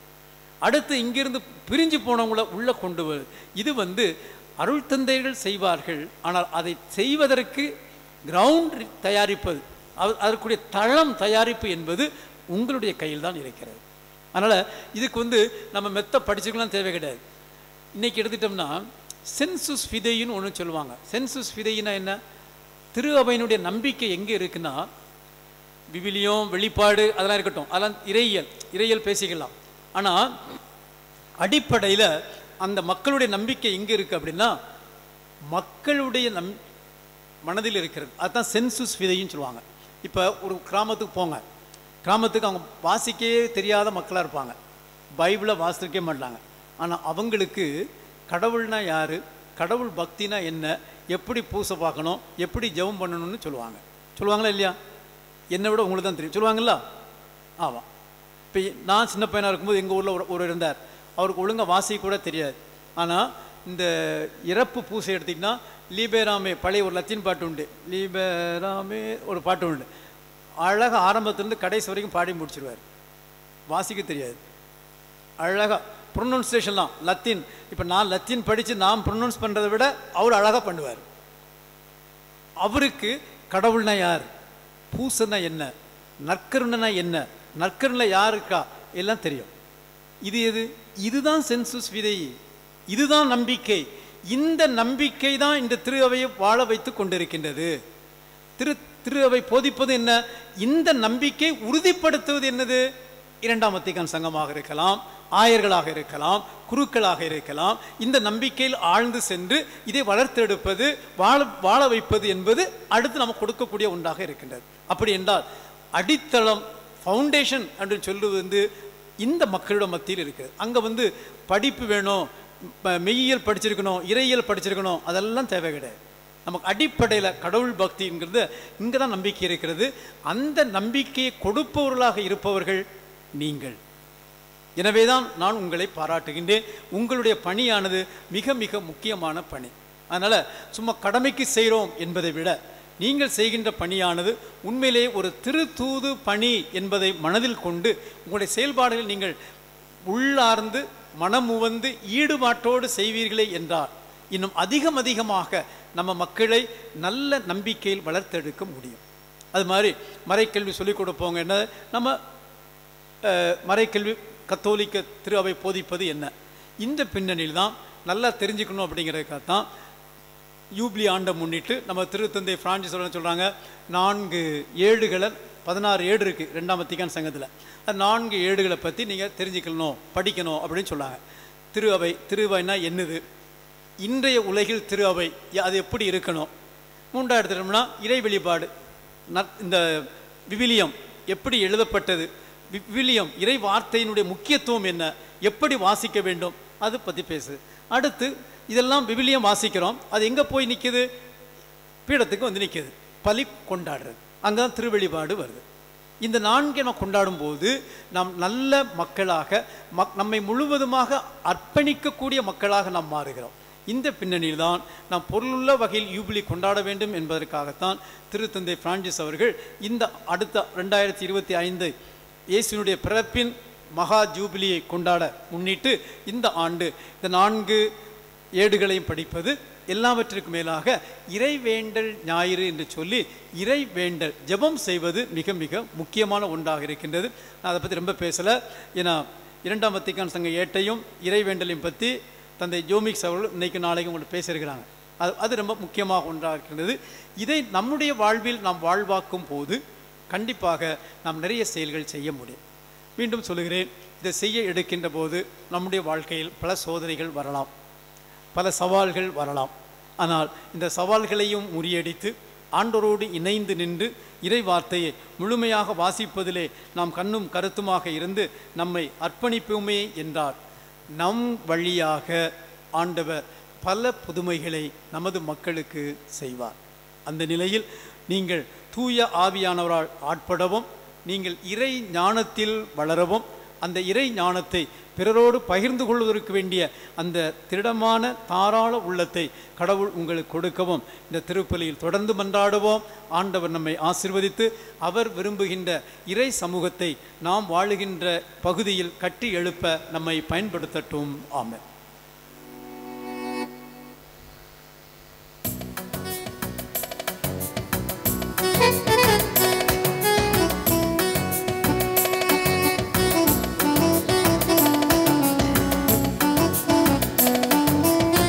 கையளிக்கின்றேன் இறைவா எந்தன் மெய்ப்பொருளாவி அனைத்தையும் உமக்கு.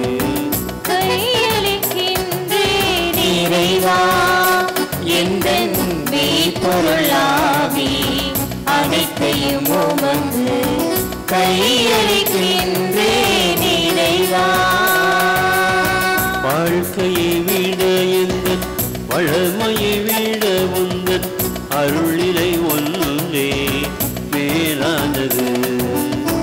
வாழ்க்கையை விட எந்தன் வளமையை விட உந்தன் அருளிலை ஒன்றே மேலானது. வாழ்க்கையில் உம்மை வாழ்த்துவது, வாழ்க்கையில் உம்மை வாழ்த்துவது எல்லா வளங்களையும் விட மேலானது. கையளிக்கின்றேன் இறைவா எந்தன் மெய்ப்பொருளாவி அனைத்தையும் உமக்கு.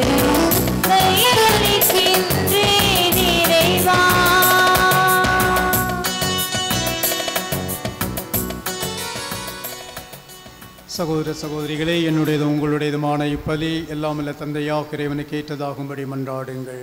ஆண்டவர் தம் பெயரின் புகழ்ச்சிக்காகவும் மாட்சிக்காகவும் நமது நன்மைக்காகவும் புனித திரு அவையின் அனைத்து நலனுக்காகவும் உமது கையிலிருந்து பலியை ஏற்றுக்கொள்வாராக.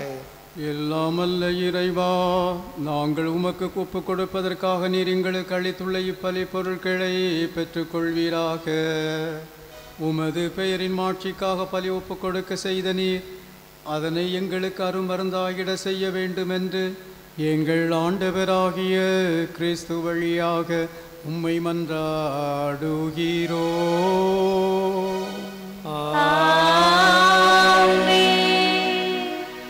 ஆண்டவர் உங்களோடு இருப்பாராக. ஆன்மாவோடும் இருப்பாராக. இதயங்களை மேலே எழுப்புங்கள். ஆண்டவரிடம் எழுப்பியுள்ளோம்.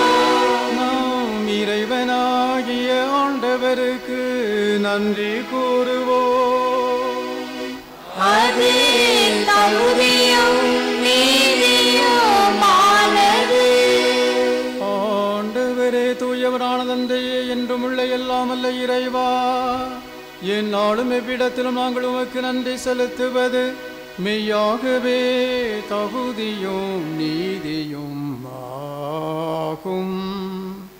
எங்கள் கடமையும் மீட்புக்குரிய செயலுமாகும். ஏனெனில் திருமகனின் மீட்பளிக்கும் பாடுகளினால் உலகம் அனைத்தும் நல்லுணர்வை பெறுகின்றது. உமது மாண்பை அறிக்கையிடுகின்றது. சிலுவையின் வியத்தகு வலிமையினால் உலகத்தின் மீது தீர்ப்போம் சிலுவையில் அறையுண்டவரின் அதிகாரமும் விளங்குகின்றன. ஆகவே வானதூதர் புனிதர் அனைவரோடு சேர்ந்து நாங்களும் உம்மை அறிக்கையிட்டு அக்களித்து பாடுவதாவது:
ஆண்டவரே, நீர்மையாகவே தூயவர், தூய்மை அனைத்துக்கும் ஊற்று.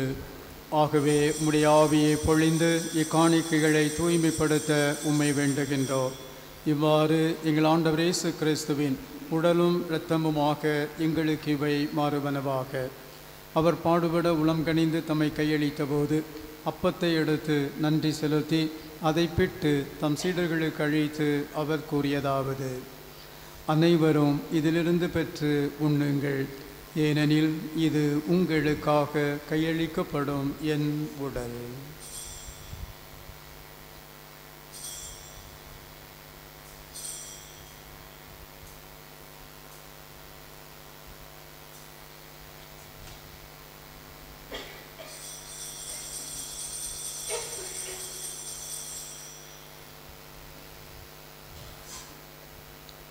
அவ்வண்ணமே இரவு விருந்தை அருந்தியபின் கிண்ணத்தையும் எடுத்து மீண்டும் உமக்கு நன்றி கூறி தம் சீடர்களுக்கு அழித்து அவர் கூறியதாவது: அனைவரும் இதிலிருந்து பெற்று பருகுங்கள், ஏனெனில் இது புதிய நிலையான உடன்படிக்கைக்கு உரிய என் இரத்தத்தின் கிண்ணம். இது பாவ மன்னிப்புக்கென்று உங்களுக்காகவும் பலருக்காகவும் சிந்தப்படும். இதை என் நினைவாக செய்யுங்கள்.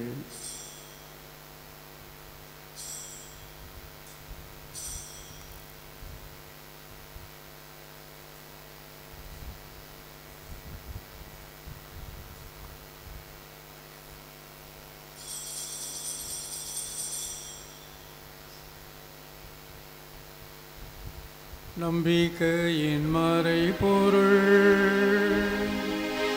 ஆண்டவரே, நீர் வருமளவும் உமது இறப்பினை அறிக்கையிடுகின்றோம், உமது உயிர்ப்பினையும் எடுத்துரைக்கின்றோம். ஆகவே ஆண்டவரே, நாங்கள் கிறிஸ்து இறப்பினையும் உயிர்ப்பினை நினைவு கூர்ந்து வாழ்வதரும் அப்பத்தையும் மீட்பளிக்கும் கிண்ணத்தையும் உமக்கு ஒப்புக் கொடுக்கின்றோம். உம் திருமுனின்று உமக்கு ஊழியம் புரிய தகுந்தருள் என எங்களை ஏற்றுக்கொண்டே, எனவே உமக்கு நன்றி செலுத்துகின்றோம். மேலும் கிறிஸ்தின் உடலிலும் இரத்தத்திலும் பங்கு கொள்ளும் எங்களை தூய ஆவியார் ஒன்று சேர்க்க வேண்டுமென உம்மை தாழ்மையுடன் மன்றாடுகிறோம்.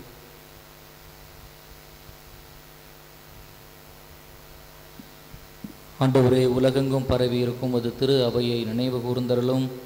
எங்கள் திருத்தந்தை பிரான்சிஸ், எங்கள் ஆயர் மேதகு அந்தோணிசாமி ஆண்டகை, எல்லா திரு நிலையினராகிய அனைவரோடும் உமது திரு அவை அன்பில் நிறைவு பெறச் செய்தருளும்.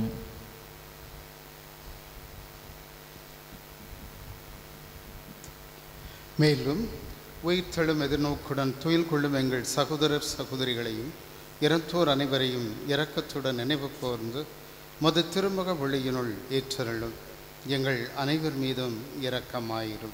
கடவுளின் கன்னித்தாயான புனித மரியா, அவருடைய கணவரான புனித யோசேப்பு, புனித திருத்தூதர், இவ்வுலகில் மக்கு உகந்தவராக இருந்தோர், திருத்தலத்தின் பாதுகாவலர் கூடிய அற்புத தூய் அந்தோணியார் மற்றும் புனித அனைவருடனும் நாங்கள் நிலைவாழ்வில் பங்கு கொள்ளும் தகுதி பெற்று திருமகன் இயேசு கிறிஸ்து வழியாக மெய்ப்பொழுதைத்து மரமருள மெய்மன்றாடுகின்றோம்.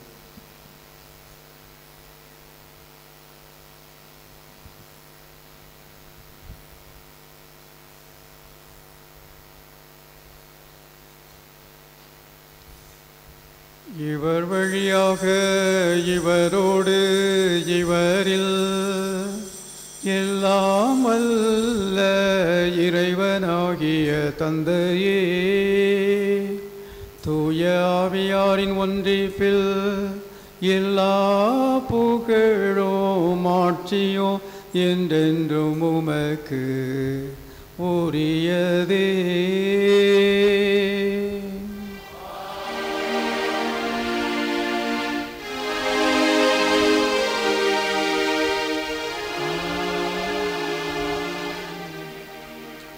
மீட்பரின் கட்டளையால் கற்பிக்கப்பட்டு இறைபடிப்பினையால் பயிற்சி பெற்ற நாம் துணிந்து பாடுவோம்.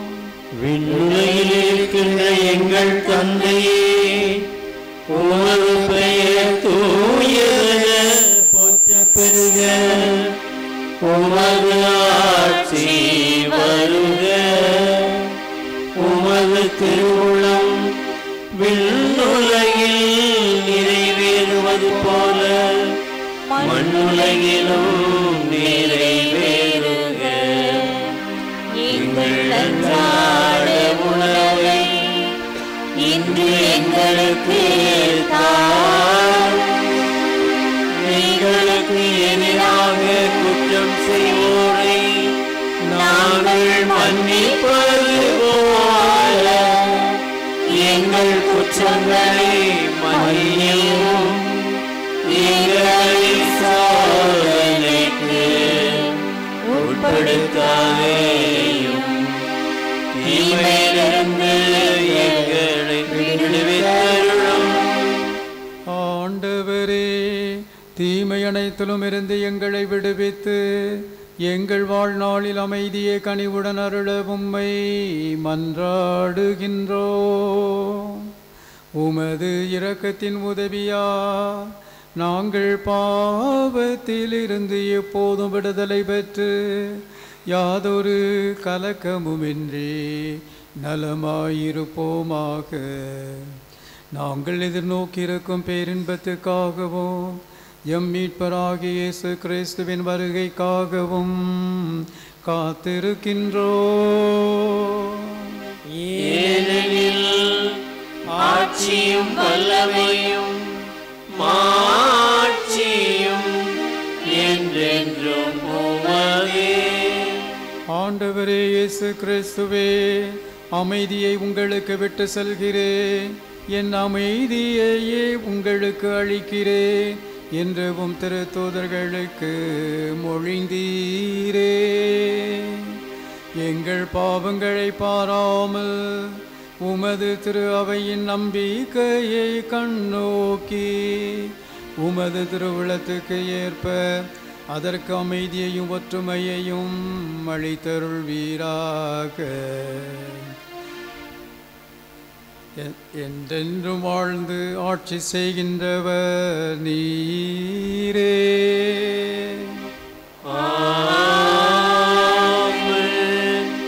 ஆண்டவருடைய அமைதி உங்களோடு என்றும் இருப்பதாக.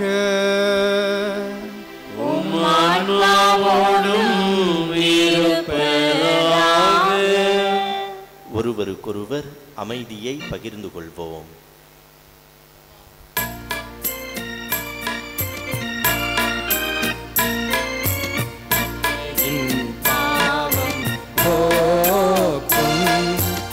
இறைவனின் செம்மறியே எம்மேல் இரக்கம் வையும். உலகின் பாவம் போக்கும் இறைவனின்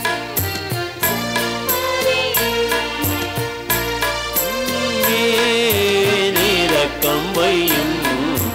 உலகின் பாவம் போக்கும் இறைவனின் செம்மறியே எமக்கு அமைதி அருளும். இதோ இறைவனின் செம்மறி, இதோ உலகின் பாவங்களை போக்குபவர், நமது பாவங்களை மன்னித்து நமக்கு நிலை வாழ்வு அளிப்பவர். இவருடைய விருந்துக்கு அழைக்கப்பட்ட நாம் பேறு பெற்றோம். நான் தகுதியற்றவன், ஆனால் ஒரு வார்த்தை மட்டும் சொல்லி எல்லாம் எனது ஆன்மா நலமடையும்.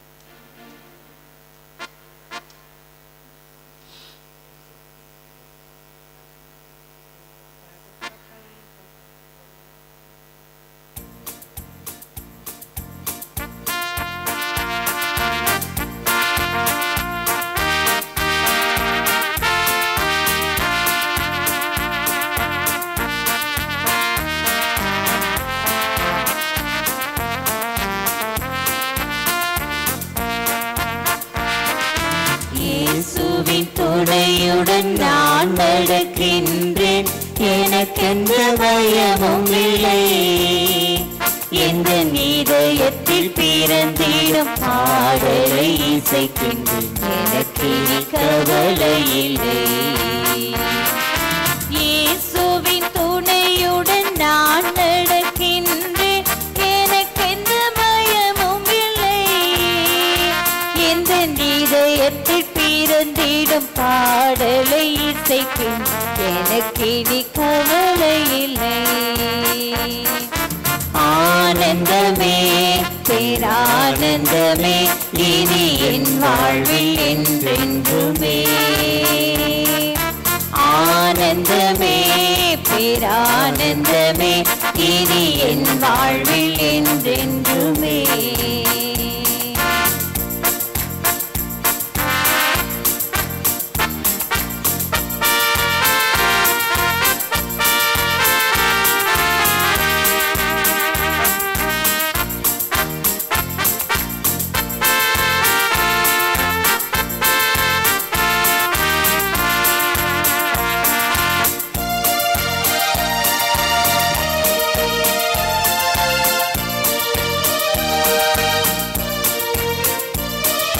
துன்பமும் துயரமும் தோல்விகளும் எந்த தோள்களை அழுத்திடும் வேளையிலே. துன்பமும் துயரமும் தோல்விகளும் எந்த தோள்களை அழுத்திடும் வேளையிலே. நண்பனார் இயேசு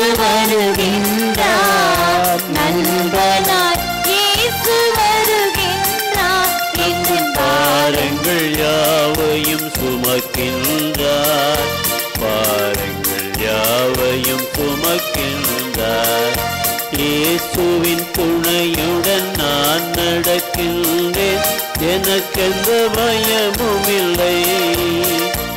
எந்த இதயத்தில் பிறந்திடும் பாடலை இசைக்கின்றேன், எனக்கு இனி கவலை இல்லை.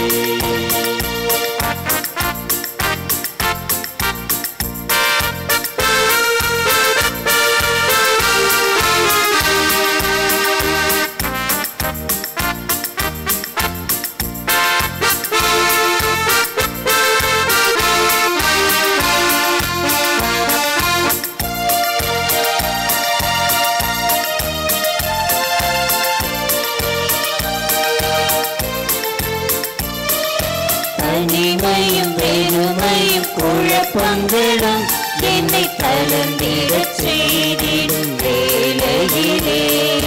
தனிமையும் வெறுமை குழப்பங்களும் என்னை கலந்திடச் செய்தி வேளையிலே. இனிமையை இயேசு பொழிகின்றார், இனிமையை இயேசு பொழிகின்றார். இந்த இதயத்தில் அமைதியை தருகின்றார், இதயத்தில் அமைதியை தருகின்றார். இயேசுவின் துணையுடன் நான் நடக்கின்றேன், எனக்கெந்த பயமும் இல்லை. இந்த இதயத்தில் பிறந்திடும் பாடலை இசைக்கின்றேன், எனக்கு இனி கவலை இல்லை.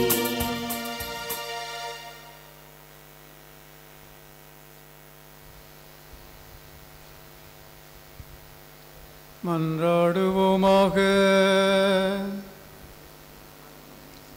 அன்பு தந்தையே இறைவா, நாங்கள் பெற்றுக்கொண்ட மறைபொருள்கள் எங்களுக்கு விண்ணக மருந்தாய் அமைவதாக. அதனால் இவை எங்கள் உள்ளங்களின் குற்றங்களை கழுவி முடிவில்லா பாதுகாப்பில் எங்களை உறுதிப்படுத்துவனவாக. எங்கள் ஆண்டவராகிய கிறிஸ்து வழியாக உம்மை மன்றாடுகிறோ.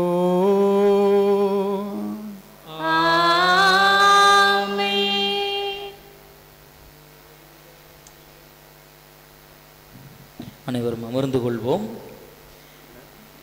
அன்புக்குரியவர்களே, இன்றைய நாளில் ஒரு அற்புதமான ஒரு நாளாக கடவுள் நமக்கு கொடுத்திருக்கிறார். மாபெரும் கிறிஸ்து பிறப்பு பெருவிழாவை 2025 ஆண்டில் மாபெரும் ஜூபிலியாக கொண்டாட திரு அவை நம் ஒவ்வொருவருக்கும் அழைப்பு விடுக்கிறது. அதன் அடிப்படையில் இந்த தவக்கால சிறப்பு தியானத்தை பாளை மறைமாவட்டம் ஏற்பாடு செய்திருக்கிறது. இந்த மைய கருத்து இறைவேண்டல், ஜெபம் நம் ஒவ்வொருவருடைய வாழ்வின் உயிர் மூச்சாக வேண்டும் என்பதுதான் இந்த தியானத்தினுடைய மைய கருத்தாக அமைந்திருக்கிறது.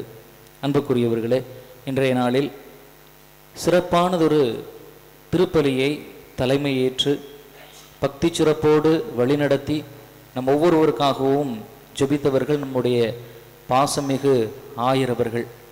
அன்புக்குரியவர்களே, உபதேசியார்கள் என்பவர்கள் உடலளவில், உள்ளத்தளவில், ஆன்மீக அளவில் எவ்வளவு பலம் வாய்ந்தவர்களாக இருக்க வேண்டும் என்று தன்னுடைய மறையுரையில் அழகாக எடுத்து காட்டினார்கள். உபதேசியார்கள் என்பவர்கள் ஊக்கப்படுத்துபவர்கள், இறை அழைத்தலை ஊக்கப்படுத்துபவர்கள். உபதேசியார்கள் சவேரியாரின் கரங்களாக இருந்தவர்கள் என்றெல்லாம் எடுத்து சொல்லி இந்த நாளில் அருமையானதொரு தியானத்திற்கே ஒரு முகவுரையாக இந்த மறையுரை அமைந்தது என்று சொன்னால் அது மிகையாகாது. எனவே இன்றைய நாளில் நமக்காக பல பணிகளுக்கு மத்தியில் இந்த திருப்பலியை தலைமையேற்று நமக்கு செபித்திருப்பவர்கள் நம்முடைய பாசமிகு பாளை மறைமாவட்ட ஆயரவர்கள் மேதகு அந்தோணிசாமி ஆண்டகை அவர்களுக்கு மனமார்ந்த நன்றிகளை உங்கள் சார்பாக தெரிவித்து இந்த எளிய பொன்னாடையை போர்த்துகிறோம்.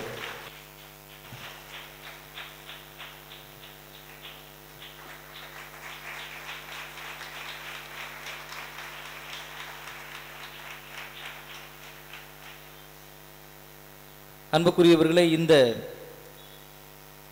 தவக்கால சிறப்பு தியானத்தில் இறை வேண்டலை பற்றி இன்னும் சிறப்பாக 4 இரண்டாம் வத்திக்கான் சங்கத்தின் ஏடுகளான திரு அவை, இறை வெளிப்பாடு, திருவழிபாடு, இன்றைய உலகில் திருச்சபை, இந்த 4 ஏடுகளையும் கரைத்து குடித்து இன்றைய நாளில் நமக்கு சிறப்பான ஒரு மறையுறை தவக்கால சிந்தனையை வழங்க வரக்கூடியவர்கள், இந்த தியானத்தை வழிநடத்த வந்திருப்பவர்கள் அருள்முனைவர் ஜோமிக்ஸ் அடிகளார் அவர்கள். பாளையம் செட்டிகுளம் என்கின்ற பங்கு தந்தையாக பணியாற்றி கொண்டிருப்பவர்கள்.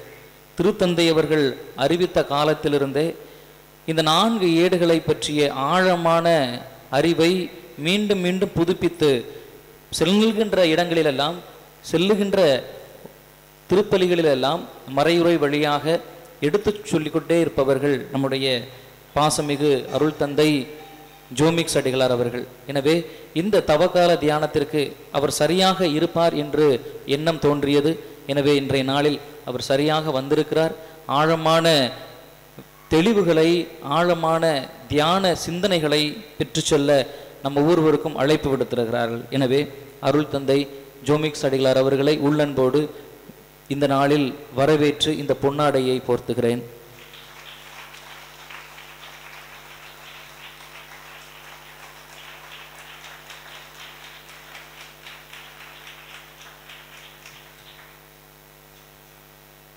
அன்புக்குரியவர்களே, ஜூப்ளி மேய்ப்பு பணி நிலையத்தினுடைய இயக்குனர் தந்தையாக, பணிக்குழுக்களின் ஒருங்கிணைப்பாளராக சிறப்பாக பணியாற்றி கொண்டிருப்பவர்கள் நம்முடைய பாசமிகு அருள் தந்தை பீட்டர் அடிகளார் அவர்கள். மறைமாவட்ட பணிக்குழுக்கள் ஏறெடுக்கக்கூடிய ஒவ்வொரு முயற்சிகளிலும் உடனிருந்து தோள் கொடுத்து தட்டி கொடுத்து எங்களை வழிநடத்தக்கூடியவர்கள். எதுவாகினும் நான் உங்களோடு இருக்கிறேன் என்று ஒவ்வொரு நேரமும் அந்த உடனிருப்பை கொடுத்து கொண்டே இருப்பவர்கள். இன்றைய நாளிலும் கூட இந்த தவக்கால துவக்க திருப்பலியில் கலந்து கொண்டு நம் ஒவ்வொருவருக்காகவும் செபித்திருக்கிறார்கள். அருள் தந்தை பீட்டர் அடிகளார் அவர்களை அன்போடு வரவேற்கிறேன். அவர்களுக்கு மனமார்ந்த நன்றிகளை கரங்களை தட்டி பொன்னாடை போர்த்தி தெரிவித்துக் கொள்கிறேன்.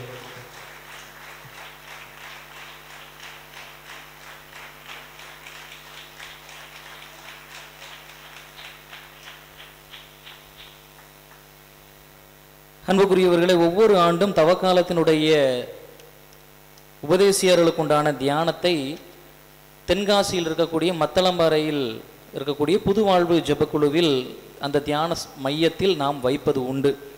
இந்த ஆண்டு சற்று வித்தியாசமாக புதிய இடத்தை தேர்வு செய்வோம்.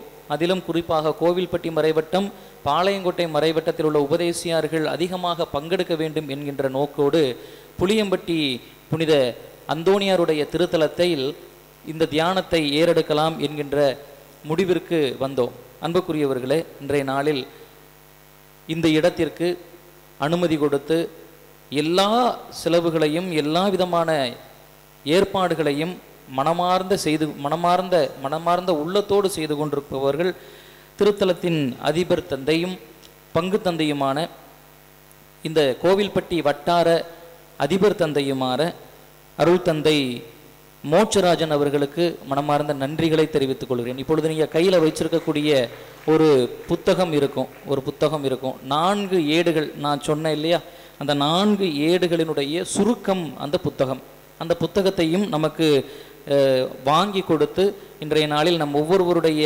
உணவுக்கும் எல்லாவற்றிற்கும் ஏற்பாடுகளை செய்து கொண்டிருப்பவர்கள் அருள் தந்தை மோட்சராஜன் அவர்களும், அவர்களோடு இணைந்து பணியாற்றக்கூடிய உதவி பங்கு தந்தை அருள் தந்தை சந்தியாகு அவர்களுக்கும் மனமார்ந்த நன்றிகளை உரித்தாக்கி இந்த பொன்னாடையை இருவருக்கும் போத்துகிறேன்.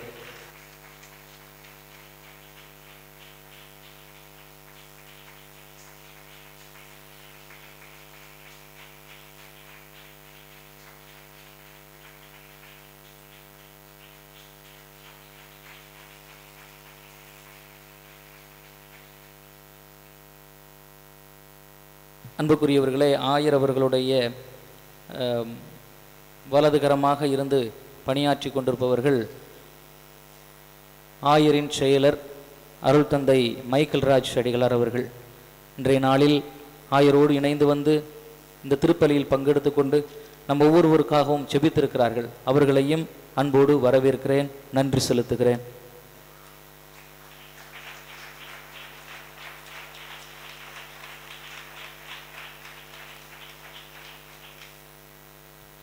காலையில்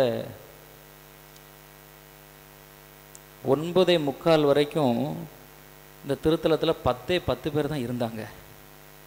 எனக்கெல்லாம் பயம். புளியம்பட்டி அந்தோணியார்கிட்ட ஜெபிச்சுக்கிட்டே இருந்தேன். அந்தோணியாரே, இடத்த வேற மாற்றி வச்சுட்டோம், மத்தளம்பாறை தான் வருஷம் வருஷம் வைப்போம், இந்த தடவை உம்மை நம்பி இங்கே வச்சிருக்கிறேன், 10 பேர் தான் வந்திருக்கிறாங்களே, ஆயருடைய திருப்பலியில் 10 பேர் கலந்து கொண்டாங்க அப்படின்னா ரொம்ப நல்லா இருக்காதே அந்தோணியாரே அப்படின்னு சொல்லி அந்தோணியார்கிட்ட ஜெபிச்சுக்கிட்டே இருந்தேன். அன்புக்குரியவர்களை, உண்மையிலேயே அற்புதமான இடம்தான் இது. இது புதுமையின் நகர்தான் என்று உண்மையாகவே தெரிகிறது. நான் எண்ணிக்கூட பார்க்காத அளவிற்கு உபதேசியார்களும் தன்னார்வ மறைக்கல்வி பணியாளர்களும் ஞாயிறு மறைக்கல்வி ஆசிரியர்களும் வந்திருக்கிறீர்கள். உங்கள் ஒவ்வொருவரையும் உள்ளன்போடு கரங்களை தட்டி வருக வருக என வரவேற்கிறேன். அன்புக்குரியவர்களை, இந்த தபகால தியானத்தில் கலந்து கொள்ளக்கூடிய ஒவ்வொருவருக்கும் ஒரு சில அறிவிப்புகள். இப்பொழுது சரியாக நேரம் 12:25, 12:30 மணிக்கு பூசை முடிஞ்சிரும். 12:30 1 மணி வரை தேநீர் வழங்கப்படுகிறது. அதனைத் தொடர்ந்து மதிய உணவை தொடர்ந்து மதிய உரை, தியான உரையை வைத்துக் கொள்வோம். சரியாக 2 மணிக்கு இறை புகழ்ச்சி பாடல் படம், 2:15 தியான உரை 1 ஆரம்பமாகிறது. அதன் பிறகு 3:30 மணிக்கு ஒப்புரவு அருள் சாதனம், 4:30 தேநீர், 6 மணிக்கு சிலுவை பாதை, 7 மணிக்கு தியான உரை 2, 8 மணிக்கு இரவு உணவு, 8:45 மணிக்கு திருச்செபமாலை, 9:15 மணிக்கு துயில் கொள்ள செல்கிறோம். மறுநாள் காலை 5 மணிக்கு துயில் எழுகிறோம். 5:45 மணிக்கு நம்முடைய திருத்தல ஆலயத்தில் வைத்து திருப்பலி நடைபெறும். காலை 6:30 மணிக்கு உங்களுக்கு திருப்பலி முடிந்தவுடனே தேநீர் வழங்கப்படும். காலை 7 மணிக்கு அமைதியில் நற்கருணை ஆராதனை, அமைதியாக நற்கருணை எழுந்தேற்றப்படும். 1 மணி நேரம், 7 மணியிலிருந்து 8 மணி வரை காலையில் ஆண்டவரோடு அமைதியில் நற்கருணை ஆராதனை. அதன் பிறகு 8 மணிக்கு உங்களுக்கு காலை உணவு வழங்கப்படும். 8:30 மணிக்கு மீண்டும் இறை புகழ்ச்சி பாடல். அதன் பிறகு காலை 9 மணிக்கு தியான உரை 3, காலை 10 மணிக்கு தேநீர், 10:30 மணிக்கு தியான உரை 4, 11:30 மணிக்கு கலந்துரையாடல், 12 மணிக்கு நற்கருணை குணமளிக்கும் ஆராதனை, 1 மணிக்கு மதிய உணவோடு இந்த தியானம் நிறைவுக்கு வரும். எனவே ஒத்துழைப்பு கொடுக்கும்படி, நேரத்திற்கு வரும்படி உங்கள் ஒவ்வொருவரையும் அன்போடு கேட்டுக்கொள்கிறேன். அன்புக்குரியவர்களே, உங்களுக்கு உணவு, தேநீர் இங்கேயே வழங்கப்படும். இங்கே இருக்கக்கூடிய கழிப்பிடங்களை நீங்கள் பயன்படுத்தி கொள்ளலாம். உணவு நேரங்களுக்கு அசன கூடத்திற்கு செல்லும்படி அன்போடு கேட்டுக்கொள்கிறோம். உங்கள் ஒவ்வொருவருக்கும் வசதிக்கு தகுந்தாற்போல உங்களுக்கு பதுவா இல்லத்தில் உங்களுக்கு உண்டான அறைகள் ஏற்பாடு செய்யப்பட்டிருக்கின்றன. ஒவ்வொரு அறையிலும் 2 நபர்கள் தங்கிக் கொள்ளலாம். அந்த அறையிலேயே உங்களுக்கு கழிப்பிட வசதியும் சேர்ந்தே இருக்கும்.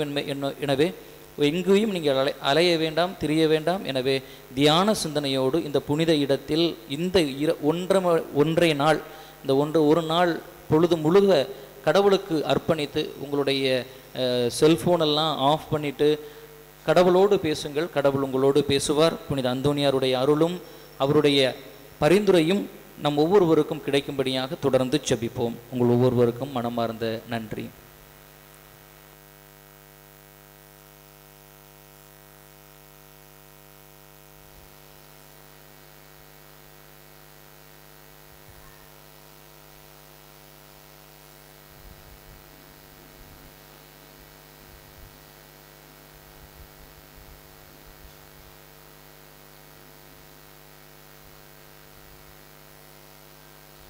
ஆண்டவர் உங்களோடு இருப்பாராக. உம்மான்மாவோடும் இருப்பாராக.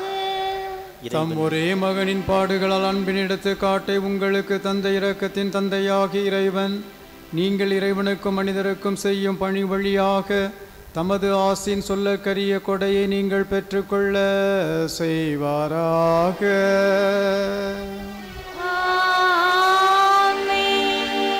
அவர் இம்மைக்குரிய தமது சாவினால் நமது நிலையான சாவை அழித்து விட்டார் என நம்பும் நீங்கள் அவரிடமிருந்து நிலை வாழ்வின் கொடையை அடைவீர்களாக.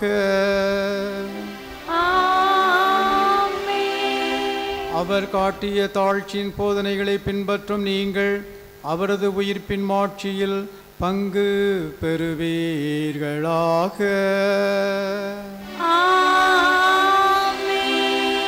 எல்லாம் வல்ல இறைவர் தந்தை மகன் தூய ஆவியா உங்களுக்கு ஆசி வழங்குவாராக.